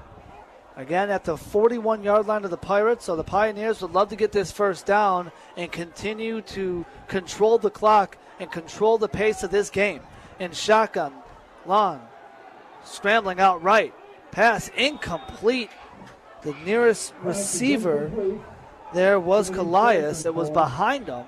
So 4th and 4, 11-11 on the clock here in the fourth. We'll see what the call is here. Do you try to force the issue and keep the ball? Do you want to try to pin them deep? Well, as of right now, it looks like we are going for it. Is that the right? Are you a fan of this call? Honestly, our fourth down calls aren't efficient this year, but I feel like if our team can get it done, See the Pirates finally lining all their guys up on the line. Oh, dropping back. A pitch here to the left. Cross the 40, cross the 35. He's got space for the first down. Out of bounds around the 22. Great run, Eddie. Great run. There you go. Cazares got the pitch and gets the first down. 55 seconds gone in this fourth quarter, and able to keep the ball are the Pioneers. Fourth down call, you go to Cazares. Yes, we do. Yes, we do. And the Pirates got fooled there. They sent both their linebackers on the B gaps, and they ran that outside pass. I'm guessing you guys have worked on that a lot. Yes, when they're sensing the up the blitz run and throwing it to the outside. We've worked a lot of trap stuff, especially when we have the backers walked up. We noticed that our linemen, they have the awareness to notice that. So 1st and 10, clock ticking away, under 11 to go in this one. Man in motion coming left to right. They will give it to him, cutting up the middle, across the 20, down to around the 18. So they'll give him about 5 on the carry. And a good look there on the motion coming through left to right. Kowak got the ball. 5 yards, 2nd and 5. A lot of motion pre-snap for this offense, especially it feels like we didn't see it early on, but once the run game got going, that motion came into play. Yeah, the motions are a key thing to our runs. When we get our motions in, it throws them off a little bit, gets their mind going. There it is again, 2 guys in motion here on 2nd and 5. And Lon is going to go up the middle on this carry. They're going to run it through, cross the 15, runs into a crowd of defenders around the 14-yard line. 3rd down coming up, and it'll be 3rd and short, maybe about a yard. 9.5 to go in this fourth quarter. That is exactly what we needed. 3rd and manageable, inside the red zone. It's ticket time. We need 6. That's what it is. 3rd and 1 from the 14, and we got a flag. We got movement on the line, and it looks like the Pirates may have jumped, and they did. So 3rd and manageable becomes 1st down in the red zone with 9:16 to go. So the Pirates helping up the Pioneers when it comes to keeping the ball and helping this drive and extending this lead. So 1st and goal now from the 9. Clock ticking away, just over 9 minutes to go. Handoff Cazares, up the middle, into the end zone. Touchdown Pioneers. Great run. With 9:08 to go, Meach loves it, and so does this crowd here on homecoming night. With 9:08 to go, it's 27-12. You like the position you guys were in the red zone, so why not go to your top threat tonight, Cazares? Exactly, in the perfect striking distance, 10 yards out, I would say. It was just a great time for a run play. Get a 6 on the board. Let's make it 7. Oh. And it's good. It is good on the extra point. 28-12. And that is what we talked about during the break. If they could eat up some more clock, which they did, just, a couple minutes of it, 9:08 to go. You make it a 16-point game. It's a lot of work for this Pirates offense to do. You're talking 2 touchdowns and 2 two-point conversions to try to get back into this one. Well, McLaughlin is a freshman, so if he can pull this one off, I think he'll be the high school favorite for the next 4 years. but he's got a tough hill to climb here as well as the Pinckney Pirates. Yeah, McLaughlin's had a lot of bright moments, especially you mentioned he is a freshman, and he's had some solid looks tonight. Yeah, solid throws, finding the open players, and hitting them on target. Only problem is just the fourth down. They've elected to punt it rather than go for it. And that's where the final game of the season mentality may actually favor the Pirates, because you have a freshman quarterback down 16. Let it rip, right? Yeah. Let's see what you got. Let's see what you can find. Let's see if we can pull something off. And also, let's see if we can just get some momentum if you're the Pirates heading into next season, because the Pioneers have all the momentum right now and have had it tonight on their home field. Pinckney down 2 possessions, 9 minutes left. They have a lot of weight on their shoulders, I would say, right now. Pinckney coming off their first win of the season last week. Main focus for them is just try and keep it close. Short kick, and it's brought down. Thought it was a fair catch. Yes, it is. Around the 40-yard line, 9:07 to go. So that's good territory for McLaughlin to come in and maybe take a couple shots and see what he can find. And they've shown they can move down the field. It's just, can you go down in a timely fashion? At 9:07 left, so you're gonna want to score between the 4 and 5 minute window, so you can try and get a couple stops, and then get the ball back, because they're looking at a minute and a half, a 2-minute drill, unless there's, like you were saying, Meech, interception, or who knows what these last 9 minutes could bring. And well, that's the tough part when it comes to the 2-point conversion try, because you need that as well. They're 0 for 2 on 2-point tries already tonight. So 1st and 10 from their own 41. Screen out to the right on the swing pass across the 40. Found some space up to the 45-yard line. Gain of 4 on the pass, completed the tunnel. So what looked to be a loss of a couple turns into a gain of 4. Good recovery there for Tuttle. Yes, and I'm expecting to see Owen Zilka more on this possession, as he was kind of quiet in the third quarter. Look for him to find some targets. Zilka had a couple big plays. Of course, the first quarter touchdown, one-hand grab. That first half was all him. Not much, as you mentioned, here in the second half. 2nd down and 6. They mark him at their own 45. 8.5 to go. Back to pass, McLaughlin. Up the middle, incomplete. Maybe some miscommunication on the timing. Pass was knocked down. Marshall, the closest defender. It was Barish going up the middle, but it didn't look like he had eyes on the ball when it was released by McLaughlin. So the timing and the communication there a little off on that play. Props to McLaughlin for even getting the pass off. I mean, he found his target. He knew he wasn't going to look, but that pressure from the Pioneers is relentless. I mean, he took a couple steps, looked up, and he had a guy about 3 feet in front of him, so he had to get rid of it. 8:20 to go.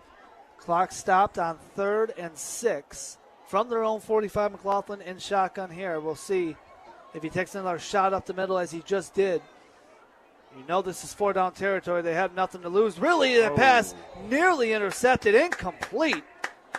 Right there on the coverage, and it seemed to go right through the hands of Nathan Knapp. One thing about our Pioneer roster, we have a lot of sophomores, I would say, on our team. Number 0, he's a sophomore. Number 4, he's a sophomore. Yep. 45, linebacker, he's a sophomore. We have a really long team. Yeah, we got you coming back next year, right? You got these sophomores coming back for the next couple of years. So I think there's a lot of good reason to be, positive thinking when it comes to the future of this program. And the Pioneers looking to end this season with a W on their homecoming night. 8:17 to go. This is 4th and 6, and the offense still out there for the Pirates. Looks like they're going to a hurry-up set on offense. We'll see. They did this last time, but just try to draw them off sides. They're going to snap it here. Looking left, throwing deep. Left side, Zilka up and incomplete. He went up with the defender, could not come down with it at the 30. And there'll be a turnover on downs with 8:12 to go. And the Pioneers in full control of this one, a 28-12 lead. And now you get the ball. It's tough because at this point of the game, and I'll ask you at this level, it's the last game of the season. You have a 16-point lead. You're already at the Pirate 45-yard line. But you want to run down the clock.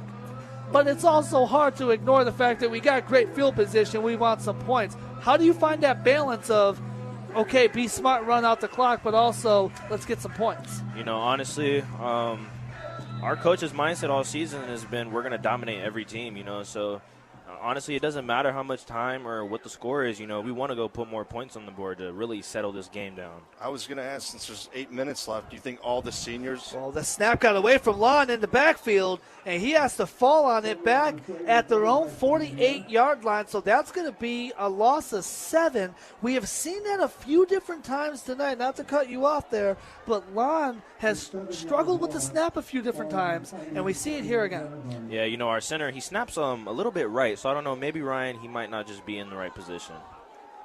And that kind of defeats what I was going to say. I was going to say, it's 16-point lead, but now you're at 2nd and 17. I was going to ask where all the seniors going to get in and try and, get at least a play or two. I think coming into the game, I believe the seniors were supposed to start the first drive.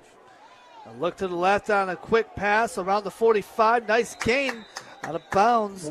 Fighting through. Pass completed the Kowak. So got the yardage back and some.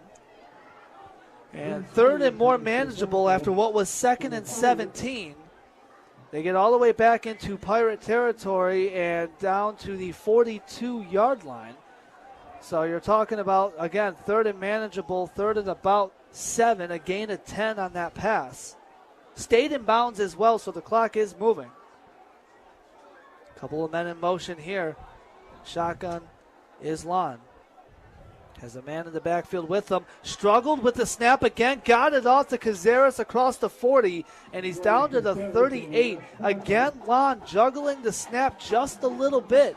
And it's 4th and 7. It's got to be getting colder down there. And it plays a role, right? Yeah. Like it plays a role when it comes to, and you mentioned Lon wasn't your starter at the beginning of the season, so it still could be a bit of a phase here, but a 42-degree weather is going to be tough on the hands to bring in the football. Yeah.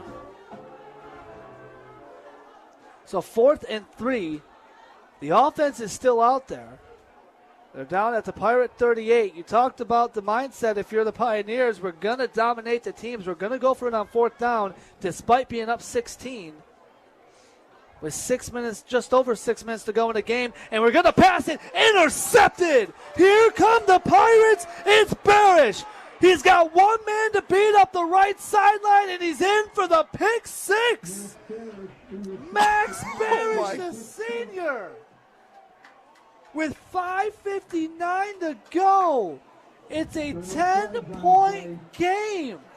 And now you got to go for 2. You got to go. You got to make it a one-possession game. You can make it a one-possession game. You go for it on 4th down, but you also throw the ball. I mean, we were just talking about getting the seniors in, everybody, this was we're talking about running off the clock. And then this just happened. Yeah. We're talking about homecoming tomorrow night. This is a pick. Almost. But again, the 2-point try, they're 0 for 2 on 2-point tries tonight. And we'll see what happens here. They are going for 2. 5:59 to go. And McLaughlin and shotgun all alone. He's back to pass, scrambling out right, trying to find a man. Good coverage. He's got Barish in the end zone. And the 2-point try is good to Max Barish. The pick 6, and he completes it with a 2-point try. And just like that, it's a one-possession game. 28-20. You called it, Meach. Something's in the air for this 4th quarter. Yeah. You exactly called it. And you now we got it. 6 minutes left. I'm really excited on what could possibly turn out. And shout out McLaughlin, creating time and space and throwing the ball over 2 defenders that he had to jump and get it. Well, and you talked about the scramble there. He held onto the ball long enough, kept himself safe long enough for a man to get open. That's a tough play, right? You talked about the jumbled up play deep for a 2-point try. They're already 0 for 2. And you notice, too, because the other 2 2-point tries were those quick passes that we've seen a lot from McLaughlin, and that didn't work out. So instantly, before there was pressure, McLaughlin was scrambling out right because he wanted to take more time. Rushing it the first 2 times didn't work. But now you're the Pioneers. Now it's a brand new game. Just like that, 8 points on a pick six and a 2-point try. So now the mindset offensively, does it change, and how much does it change from what we were just seeing just a couple minutes ago? Mindset a couple of minutes ago, we did want to put more points on the board, seal the deal for this game. But, now since one possession with 5 minutes left, we're going to have to run this clock out, maybe possibly run this clock out, get downfield, maybe kick three, put us up a little bit so it gives us more of a chance. Any points makes it a two-possession game. 28-20 Pioneers with the lead. You got to take advantage of the fact that Cazares has had as they bounce this kick to the Pioneers to the 37, I should say, their own 37, and the Pioneers fall on it. So 1st and 10 coming up. You got to pay attention to the fact that Cazares has had a big night, and I think you just got to run with him, right? Yeah. Even if it is just to run out a lot of the clock, he's shown because of the offensive line that you talked about earlier on, he can get you the 5-6 yards, and if anything, those little chunk runs play in your favor. If it takes you a little bit longer to get the first downs, that's just more time going off the clock. Yes, absolutely. That's like one of our key advantages. We're going to run the ball, and if it's working, we're going to keep doing it. So Lon is out there, and yes, Cazares is out there with him. And we'll see if they just feed him to run this clock. 2 timeouts apiece with 5:59 to go. Marshall in motion right to left. There's Cazares up the middle, across the 40. Oh! Yes! Here goes Yes, Cazares. Eddie! Here goes Cazares across the 10. 5, touchdown for the Pioneers. Or just do that. Eduardo Cazares. Justin, you were saying they got to rely on him, and he definitely put the team on his back right there. 34-20. The Pioneers jump back out with one play.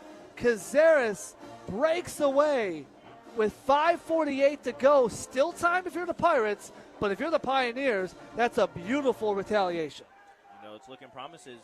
Still 5 minutes left on the clock. First play, it wasn't looking all right, but, hey, touchdown. And there's the extra point through. It is good, 35-20, and that's a heartbreaker if you're the Pirates because you felt good about what just happened. You had the pick six, you got the 2-point try, and now you're in the exact same position you were in. You need a touchdown in the 2-point try. You need another touchdown on top of that with 5:48 to go. Yeah, it really is, because you were at the 9-minute mark. You scored with, 8 seconds on the interception return. You're going to have to run down the field at 70, 80 yards, so that's going to take time off. It's just what can they do if they score? Can they stop them like they didn't do last possession? And that's been the ask for them this whole game. Can Pinckney stop the run? They have a couple times, but the offense didn't support it enough to keep a tie game or even with the lead. So that's why we're looking at 35-20. It is a relentless running from Cazares. 35-20 is the score, and now the Pioneers will kick it back to the Pirates. We'll see how that Pirate offense now responds, because remember, we didn't really see them much during this whole back and forth. It was the pick six that got them within 8 originally. So now the Pioneers will kick it away, and more of a line drive kick to the 28. They will return it to the 40-yard line. And good field position from their own 40 for the Pirates. 5:44 to go. So after a choppy, penalty-filled third quarter, it's been a very entertaining fourth quarter, but a 15-point lead for the Pioneers. So if you're the Pirates, again, 2 timeouts apiece. You need to score, and you need to score quick, because you got to give yourself time, whether it's an onside kick or not. You got to give yourself time to play defense and try to get the ball back as well. Meech, do you think there's going to be 2 safeties at all times on this possession? Yeah, our base defense, we have 2 safeties back there. So, Okay. I feel like I was going to say, because they've got to find Zerka on something, because it looks like he's got room. That safety might drop back. And here we go on the snap to Lon, under pressure and sacked. Was wrapped up, thought he got away, and then came out to the ground for the sack and a loss of about 4. Second down coming up, not the way that they wanted. That was McLaughlin getting sacked, not the way that they wanted to begin this drive. that was a big sack by Austin Penny, getting us down to 2nd and 14. That's a great job. Penny got the sack, and it is a 2nd and 13. They'll officially mark them a loss of 3. They got them back at the 37-yard line. 5 minutes to go. The clock is ticking after the sack. McLaughlin back to pass. Up the middle. Pass is complete. Across the 45. Across midfield for the first down. Take it down all the way down to the 46 on the pass. Completed to Jace Carlson, the senior, getting his first touch. And it is a 1st and 10 into Pioneer territory from the 46-yard line. They're showing no quit. It's the last game of the season. They want to go out with a bang. And we'll see. Meach called it, right? Like it was going to be a big fourth quarter. And in the situation, it's close enough to keep taking chances, which usually leads to big plays or big turnovers. We've seen both of them in this fourth quarter. 1st and 10, under 4.5 to go. And a man in motion, whistle blown right as the ball was snapped. And we bringing a flag out. Didn't necessarily throw the flag. It's in his hands, the official's hands here. And with 4:21 to go, we have a call. Believe it's going to go against the Pirates. The official's still having a conversation. Penalty on Pinckney. And it will be against the Pirates, so they'll back them up 5 yards. Another pre-snap penalty that's gotten the best of them since the second quarter. Remember, the Pirates had a 6-0 lead in this one. And then they trailed by as many as 16, got within 8, and now they're back to a 15-point deficit. All in between the 9 and now minute mark, 4 minute. And now they took the penalty away because it's still 1st and 10. So the Pirates still at the Pioneer 46. They'll pitch it on the cross end around. And down to the 42-yard line is Barish. You got to throw it down the field because that clock is ticking. 3:40. Yeah. And 4 yards on the carry. Potentially just wants to set themselves up for a more manageable shot downfield. 2nd down and 6, 3.5 to go at the 42-yard line of the Pioneers.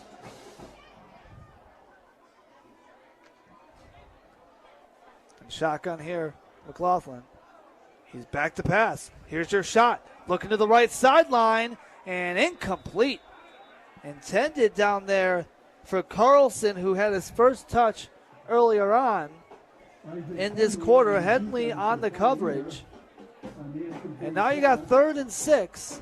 Again, that secondary not giving those wideouts too many looks since the first quarter. I know Zilka got the best of them in the first, but since that first quarter, any of those shots downfield, the looks really aren't there for the wideouts for the Pirates. Yeah, we were just, like I said earlier, just in the right spots at the right times, doing what we're supposed to do, in coverage that we're called, just playing our game. So 3rd down and 6 from the 42-yard line of the Pioneers. The Pirates looking for one last rally, 3:13 to go. And in shotgun here, McLaughlin. He's back to pass. Under pressure. He'll take it himself. Across the 40. Does not get it. Take it down at the 40. 4th down with 3 or so yards to go, maybe 4. And it'll be 4th and 4. A great tackle right there by Zander. That was just, as a senior, you want to be able to get in the game and get your at least your first tackle of your season, I would say. That was a great tackle, Zander. it was because Max Barish was wide open at the 20-yard line. If that tackle wasn't made, he might have kept his eyes up and thrown it downfield. Yeah. Clock ticking away. 2.5 to go. Not using those timeouts just yet. 4th down and 4. This is basically the game. They got to get the first down because at this point the Pioneers will just be able to run out the clock if they get the ball back. From the 40 of the Pioneers. Back to pass under pressure. Scrambling right McLaughlin. The pass. Sliding attempt. Did he get it? Yes, he did. For the first down at the 35. A sliding catch made by Carlson. Good throw and good catch by McLaughlin and great concentration here by the near sideline. Zilka. sliding down, clock ticking away, final 2 minutes coming up. 1st and 10 from the 35. Under pressure again. yeah. McLaughlin is sacked. Back there to drag him down is Sean Garcia. You want to talk about seniors making an impact on the last game of the season. Yeah, you know, Sean, our whole line, you know, honestly, like, they've all been making plays today. You know, this has been a very great game, but Sean specifically, he has been balling out tonight on the front line. He's been getting in the backfield a lot. That's been the difference maker for this game. It's been controlling the line. Who can control the line for those long runs like Sarah Scott? I mean, very rarely Pinckney had a lot of runs down the field. So 1:55 to go. A timeout has been called by the Pirates. They have one timeout left. You're talking 2nd down and 21, a loss of 11 all the way back to the Pioneer 46-yard line. And again, the back and forth of this game, it's been the range of emotions for the Pirates. It feels like you're back in this game, and then you give up a big run, and then it looks like a good drive, and then you're back 15 yards on a penalty or a sack or whatever it may be. It's been up and down for this Pirate team tonight. It has, and I think a lot of the contribution to the positives has been because of their quarterback, McLaughlin. So 2nd down and 21 out of the timeout, 1:55 to go. McLaughlin back to pass. He's going to have to take a shot. He's under pressure, scrambling left. He gets rid of the ball, incomplete. So 3rd down and 21. Pressure coming through from that line. Samuel Frost, another senior for this Pioneer team, got into the backfield. Big man was keeping up. He was keeping pace. Yeah, he was. 3rd down and 21, 1:48 to go. It is a 15-point lead for the Pioneers, 35-20. Stick around after the game. Our friends from Sportscaster.com will have the post-game show for you. Here from Pioneer High School, our final drive to the game broadcast of this high school football season on 760 WJR. 3rd down and 21.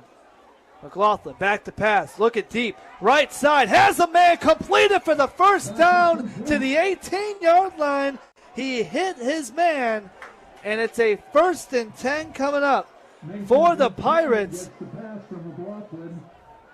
And now they're going to spike the ball to keep the clock where it is, 1:41. They did not want to waste their last time out, so 2nd down coming up for this Pirate team. Into the red zone they go from the 18. This game not over. It's a 2-possession game if you include 2-point try. They only need one of those. So they can find the end zone here. Onside kick.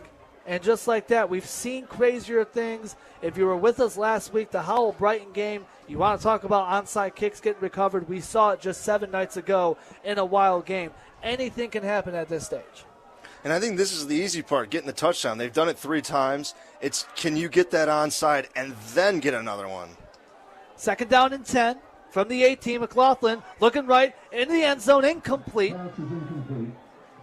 Out of bounds that one goes, had a man. He had him open, just a little bit more down. Yeah, a bit of space, a bit of separation between the receiver and the defender. 1:36 to go, 3rd down and 10, and that's the tough part with the timeout situation. You had to spike the ball, which wastes the down, so now you have 2 tries to keep this drive alive. And what is basically the game, if they can't get anything here, you're only talking about 1:36, only 1 timeout. The Pioneers will just run things down and celebrate a victory. Yeah, I think this is end zone or nothing here because you got 96 seconds left.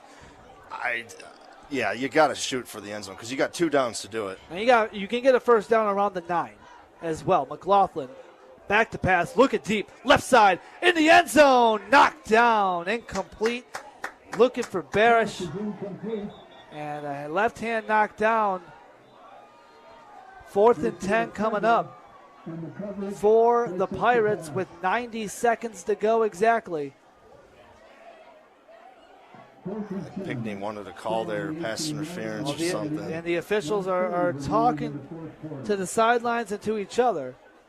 Are we going to get something? We are. It's going to get a pass interference called against the Pioneers. That was the motion, at least. That's a tough call late in the game, 3rd and 10. There's been a lot of late calls this game. Yeah, late call to the point that the chains have not even moved yet. So they're going to mark them down at the 14-yard line, and it should be a new set of downs.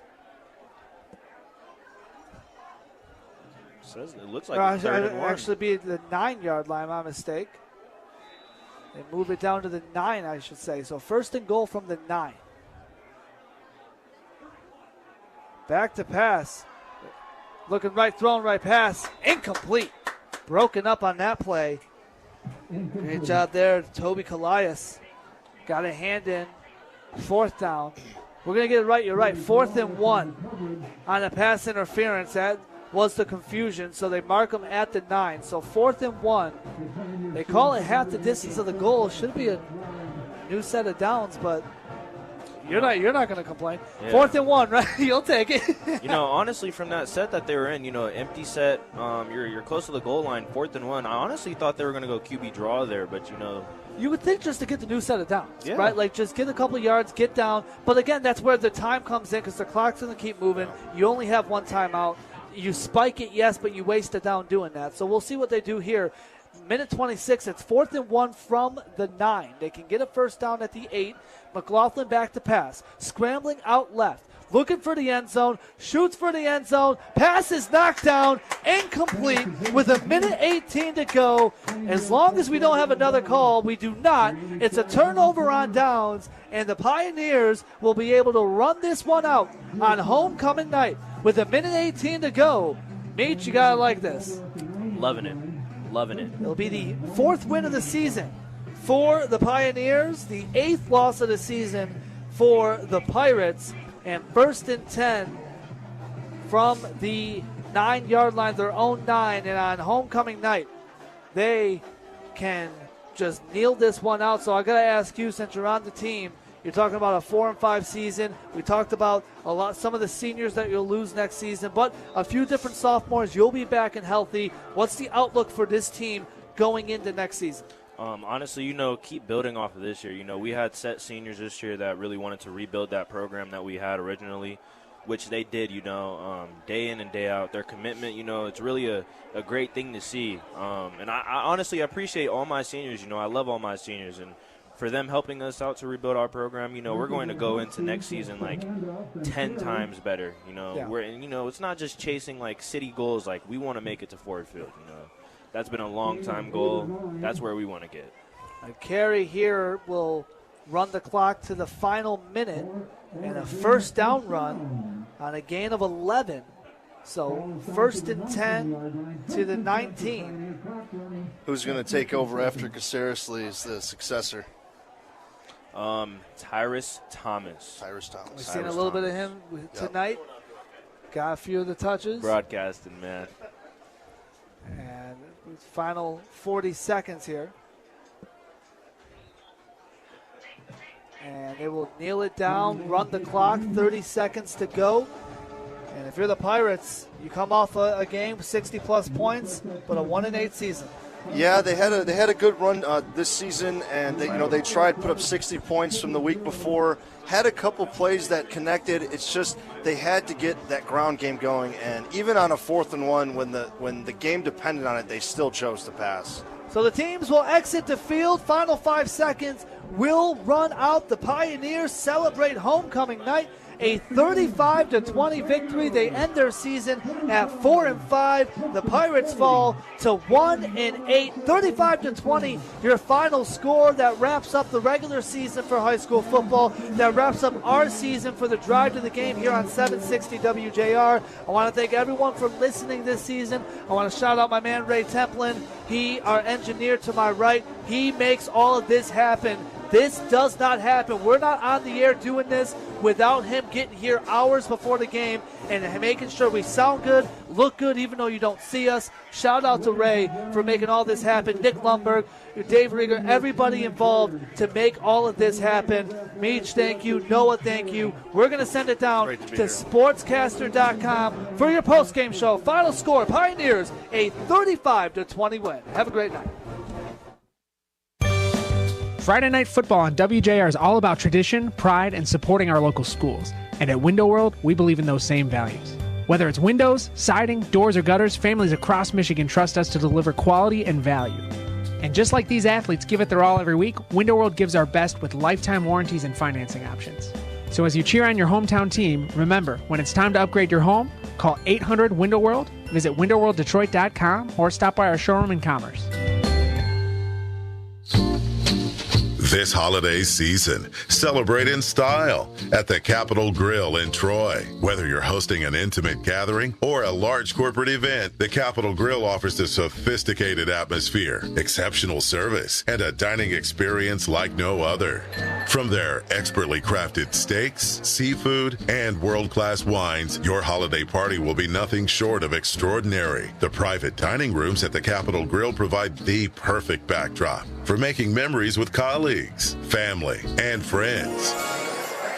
Book your holiday event today and let the Capitol Grill make your celebration unforgettable. Spaces are filling up fast, so don't wait.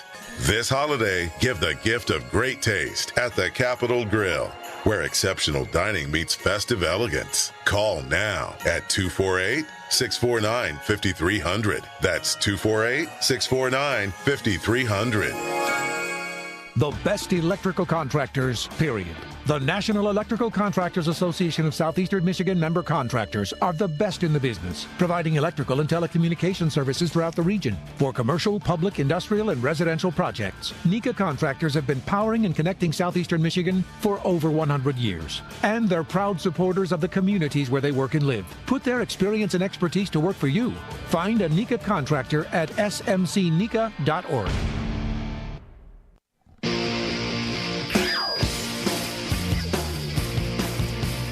Hello, everybody, and welcome to Drive to the Game, the post-game show. After Ann Arbor Pioneer defeats the Pinckney Pirates with a score of 35-20, it caps off the regular season of Michigan high school football for us here on Drive to the Game. My name is Giovanni Mosheri. I am joined by three students at Pioneer High School. We're joined by Mayor, we're joined by Andrew, and player Eli Marshall, number 4 for the Pioneers. Eli, thank you for joining us today. Good game. Thank you. So just give us your immediate reaction to the game, a win to cap off the season with your first-year head coach, go out momentum going into the next season. How did it feel tonight? We just went there and go out to win for the seniors. You know, we played a really good game. We got Michael Robusti carrying the ball. We just wanted to get all the seniors incorporated into this game. Yeah, Eli, I mean, on defense, 2 picks really, one, and the 99-yard pick 6 got called back, but really it just looked like you were all over there on the field, ball hawking. I mean, what do you try to do and emulate on the field on defense? Whatever side I'm on the ball, I just try to do what's best for the team, whether that being scoring a touchdown or stopping a pass. And then for today, especially with senior night, and we noticed that a lot of your players immediately they rush over to the bell for it to be rung. Explain that tradition to us for those who aren't familiar. Just for every home game, we just ring the bell to show that we just won the game. And just to let the entire town know, let the big house hear it too. Yep. And I'm curious, for you guys being so close to the big house, it's something that me from Macomb not so familiar with. What is it like going to a school where you have that kind of glowing image of your future in your backyard? You know, everybody on the team just wants to go play college football, and them being right there, we just want to get players to the higher level. And give us a word about your first-year head coach and kind of how the job that he's been able to lay a foundation for future seasons. Your thoughts and your feelings on your coach. You know, this is my first year on varsity officially, so Coach Simpson is a great coach. You know, he put a great game plan together for us to win most of the games that we won this season. And really, I don't know, he's just a great man. He's a good coach. Takes the words right out of your mouth. Well, thank you very much, Eli Marshall. A victory tonight for the Pioneers, 35-20. Thank you for joining us on the broadcast. Thank you, Eli. Thank you. And coming up soon, we'll have his teammate Eduardo Carreras as well. But for now, while we got a moment for you guys, Andrew and Mayor, your guys' reaction to the game where it got close for a minute there with about 6 minutes left, but right away the Pioneers answered. Yeah, definitely. Right off to start the second half, I think it was both teams were kind of just giving the ball to each other, not much going on. But then it actually got to a close game. I think it got to a one-score game where it was 28-20, and then sitting with us now, Eddie Casaros broke one for 42 yards to put Pioneer up, and it was kind of the game ended there.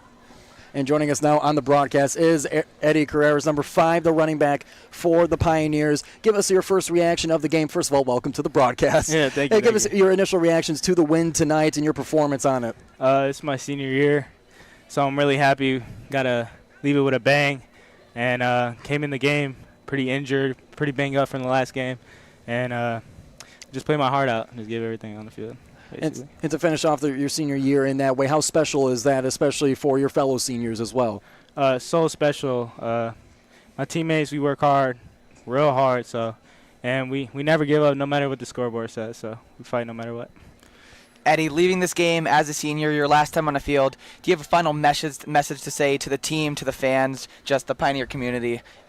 I love Pioneer, and this is my home, so I really play nowhere else. So I'm really glad I got to end my senior year here with a bang as well. With a bang, yeah. Mm-hmm. And then one last one to wrap things up here. Which touchdown was your favorite? Definitely the 78-yarder, because my teammates were like, "You look so fast. I've never seen you run so fast." And I was like, yeah, that was tough. Yeah. Well, that's awesome. You had a great performance tonight. We appreciate you joining us on the broadcast here with a 35-20 win for the Pioneers tonight, and a big contributor to that as well. Eddie, thank you very much. Thank you, Eddie. It was nice to meet all you guys. As we continue to wrap up the post-game show here, we got plenty to cover here on Drive to the Game. This wrapping up the Michigan High School football regular season here. And as the sun set at kickoff, at least for this game, because we're that late into October, it's been a great season so far. We'll give our thank yous throughout the broadcast as we welcome back in Taryn Fritching to our broadcast here for the post-game. So, Taryn, your initial thoughts on how the game went, where there's a lot of Pioneers. It actually started off with Pirates and a lot of Pioneers afterwards. I mean, I think that not only for me, but for the rest of us, that game did not go how it was expected. But I think that's a good thing. I always love when it does not go according to plan, and I think that Pioneer has a lot to work with, and not in a bad way at all. Like, they have a lot of talent, and I think that if it wasn't so late into the season, as you guys were saying earlier, I think that they could go far with this team. I'm really interested to see how they will do next year. Pioneers, one team that I will be very, very glad to watch. And it was a great game. It was a great atmosphere and a great way to close out our season. And for you fellas here, Mayor and Andrew, you guys neither seniors yet, so you'll have at least another year together to cover the Pioneers. What do you guys see for the future of the Pioneers in next season? Definitely under first-year head coach. Big things are going to be expected next year. And I think definitely, even though we're graduating, I think 12 seniors it is, a lot of the people that were on the field tonight are juniors, underclassmen. And we do have a highly anticipated freshman class that we had this year that will definitely play a big part into next year's varsity team.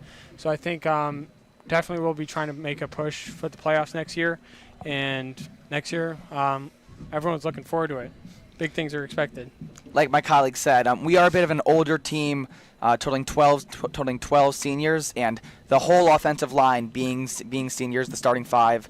So obviously we'll take a hit next year with the run game. But I'd like to spotlight our quarterback who was out for the night, Cole Hayes, who usually when he is fully healthy, he has a cannon, and I'll be expecting to see the connection between him and Eli Marshall next year. Yeah, and he was voted Ann Arbor Junior Athlete of at least the fall, right? I believe he was voted as the number 1 athlete in the Ann Arbor area. Second place was one of your swimmers as well. So shout out to the Ann Arbor Pioneer swim team as well. And before we get to the scoreboard of all the games going on, the biggest games going on in Michigan high school football, but we'd like to thank our sponsor, Jack's Car Wash. Win or lose, drive home with a shine. Stay a champion every day with the Jack's Car Wash Unlimited Club. Visit their new location in Auburn Hills and stay looking your best all season long.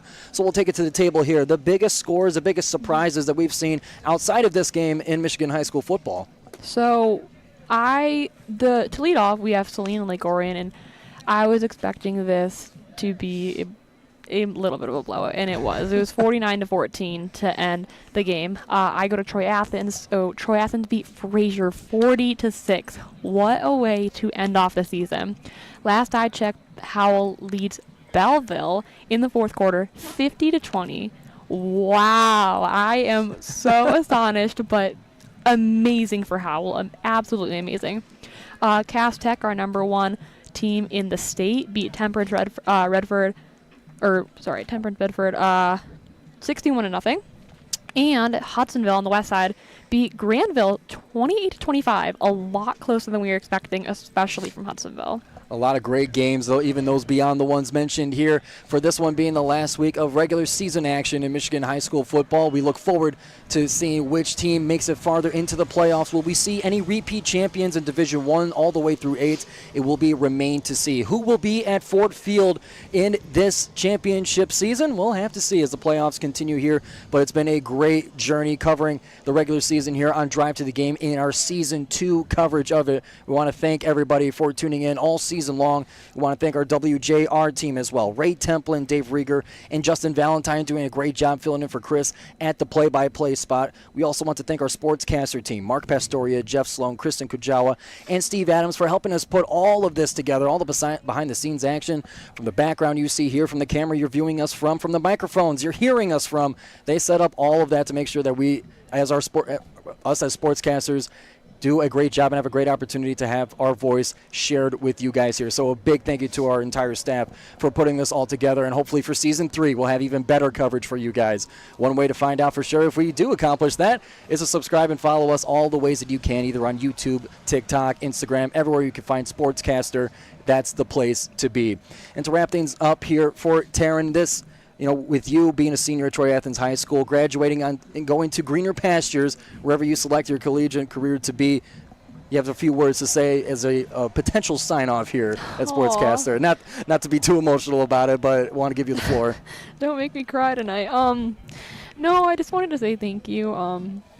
This has been a very wonderful opportunity for the past 2 years, and this has really made me grow my love of football to anything I could have ever hoped for, and I absolutely love football, so for me to be going into sports journalism, it makes complete sense. But these past 2 seasons have been amazing. All the communities I've been to, all the people I've met, all the games I've seen, I have been so blessed, and I am so grateful for this opportunity. So I don't know where I'm going to be next year. I could be in Arizona, I could stay in Michigan, or I could be going down to Indiana. I don't know. It just all depends, but for these past 2 seasons, I just wanted to say thank you for everyone that's given me a listen, because I really appreciate it. Worthy of the title of Sportscaster.com MVP, Taryn Fritching. It's been a wild ride. It's been fantastic covering all these games with you. You've been one of our best talents here at Sportscaster. It'll be a shame to see you go, but it'll be to greater things. We all know that. Thank you, Giovanni. And that'll sign us off here on Drive to the Game Season 2. We want to thank everyone once again for helping us put this broadcast together. We want to thank Pioneer High School for gifting us fantastic sportscasters and a great member of their sportscasting club. Their broadcast that they have locally for their Pioneers, they do a great job. Be sure to follow them as well for Mayor and Andrew. My name is Giovanni Mosheri. Thank you so much for tuning in to Drive to the Game. We'll see you in Season 3 right here on Sportscaster.com and WJR.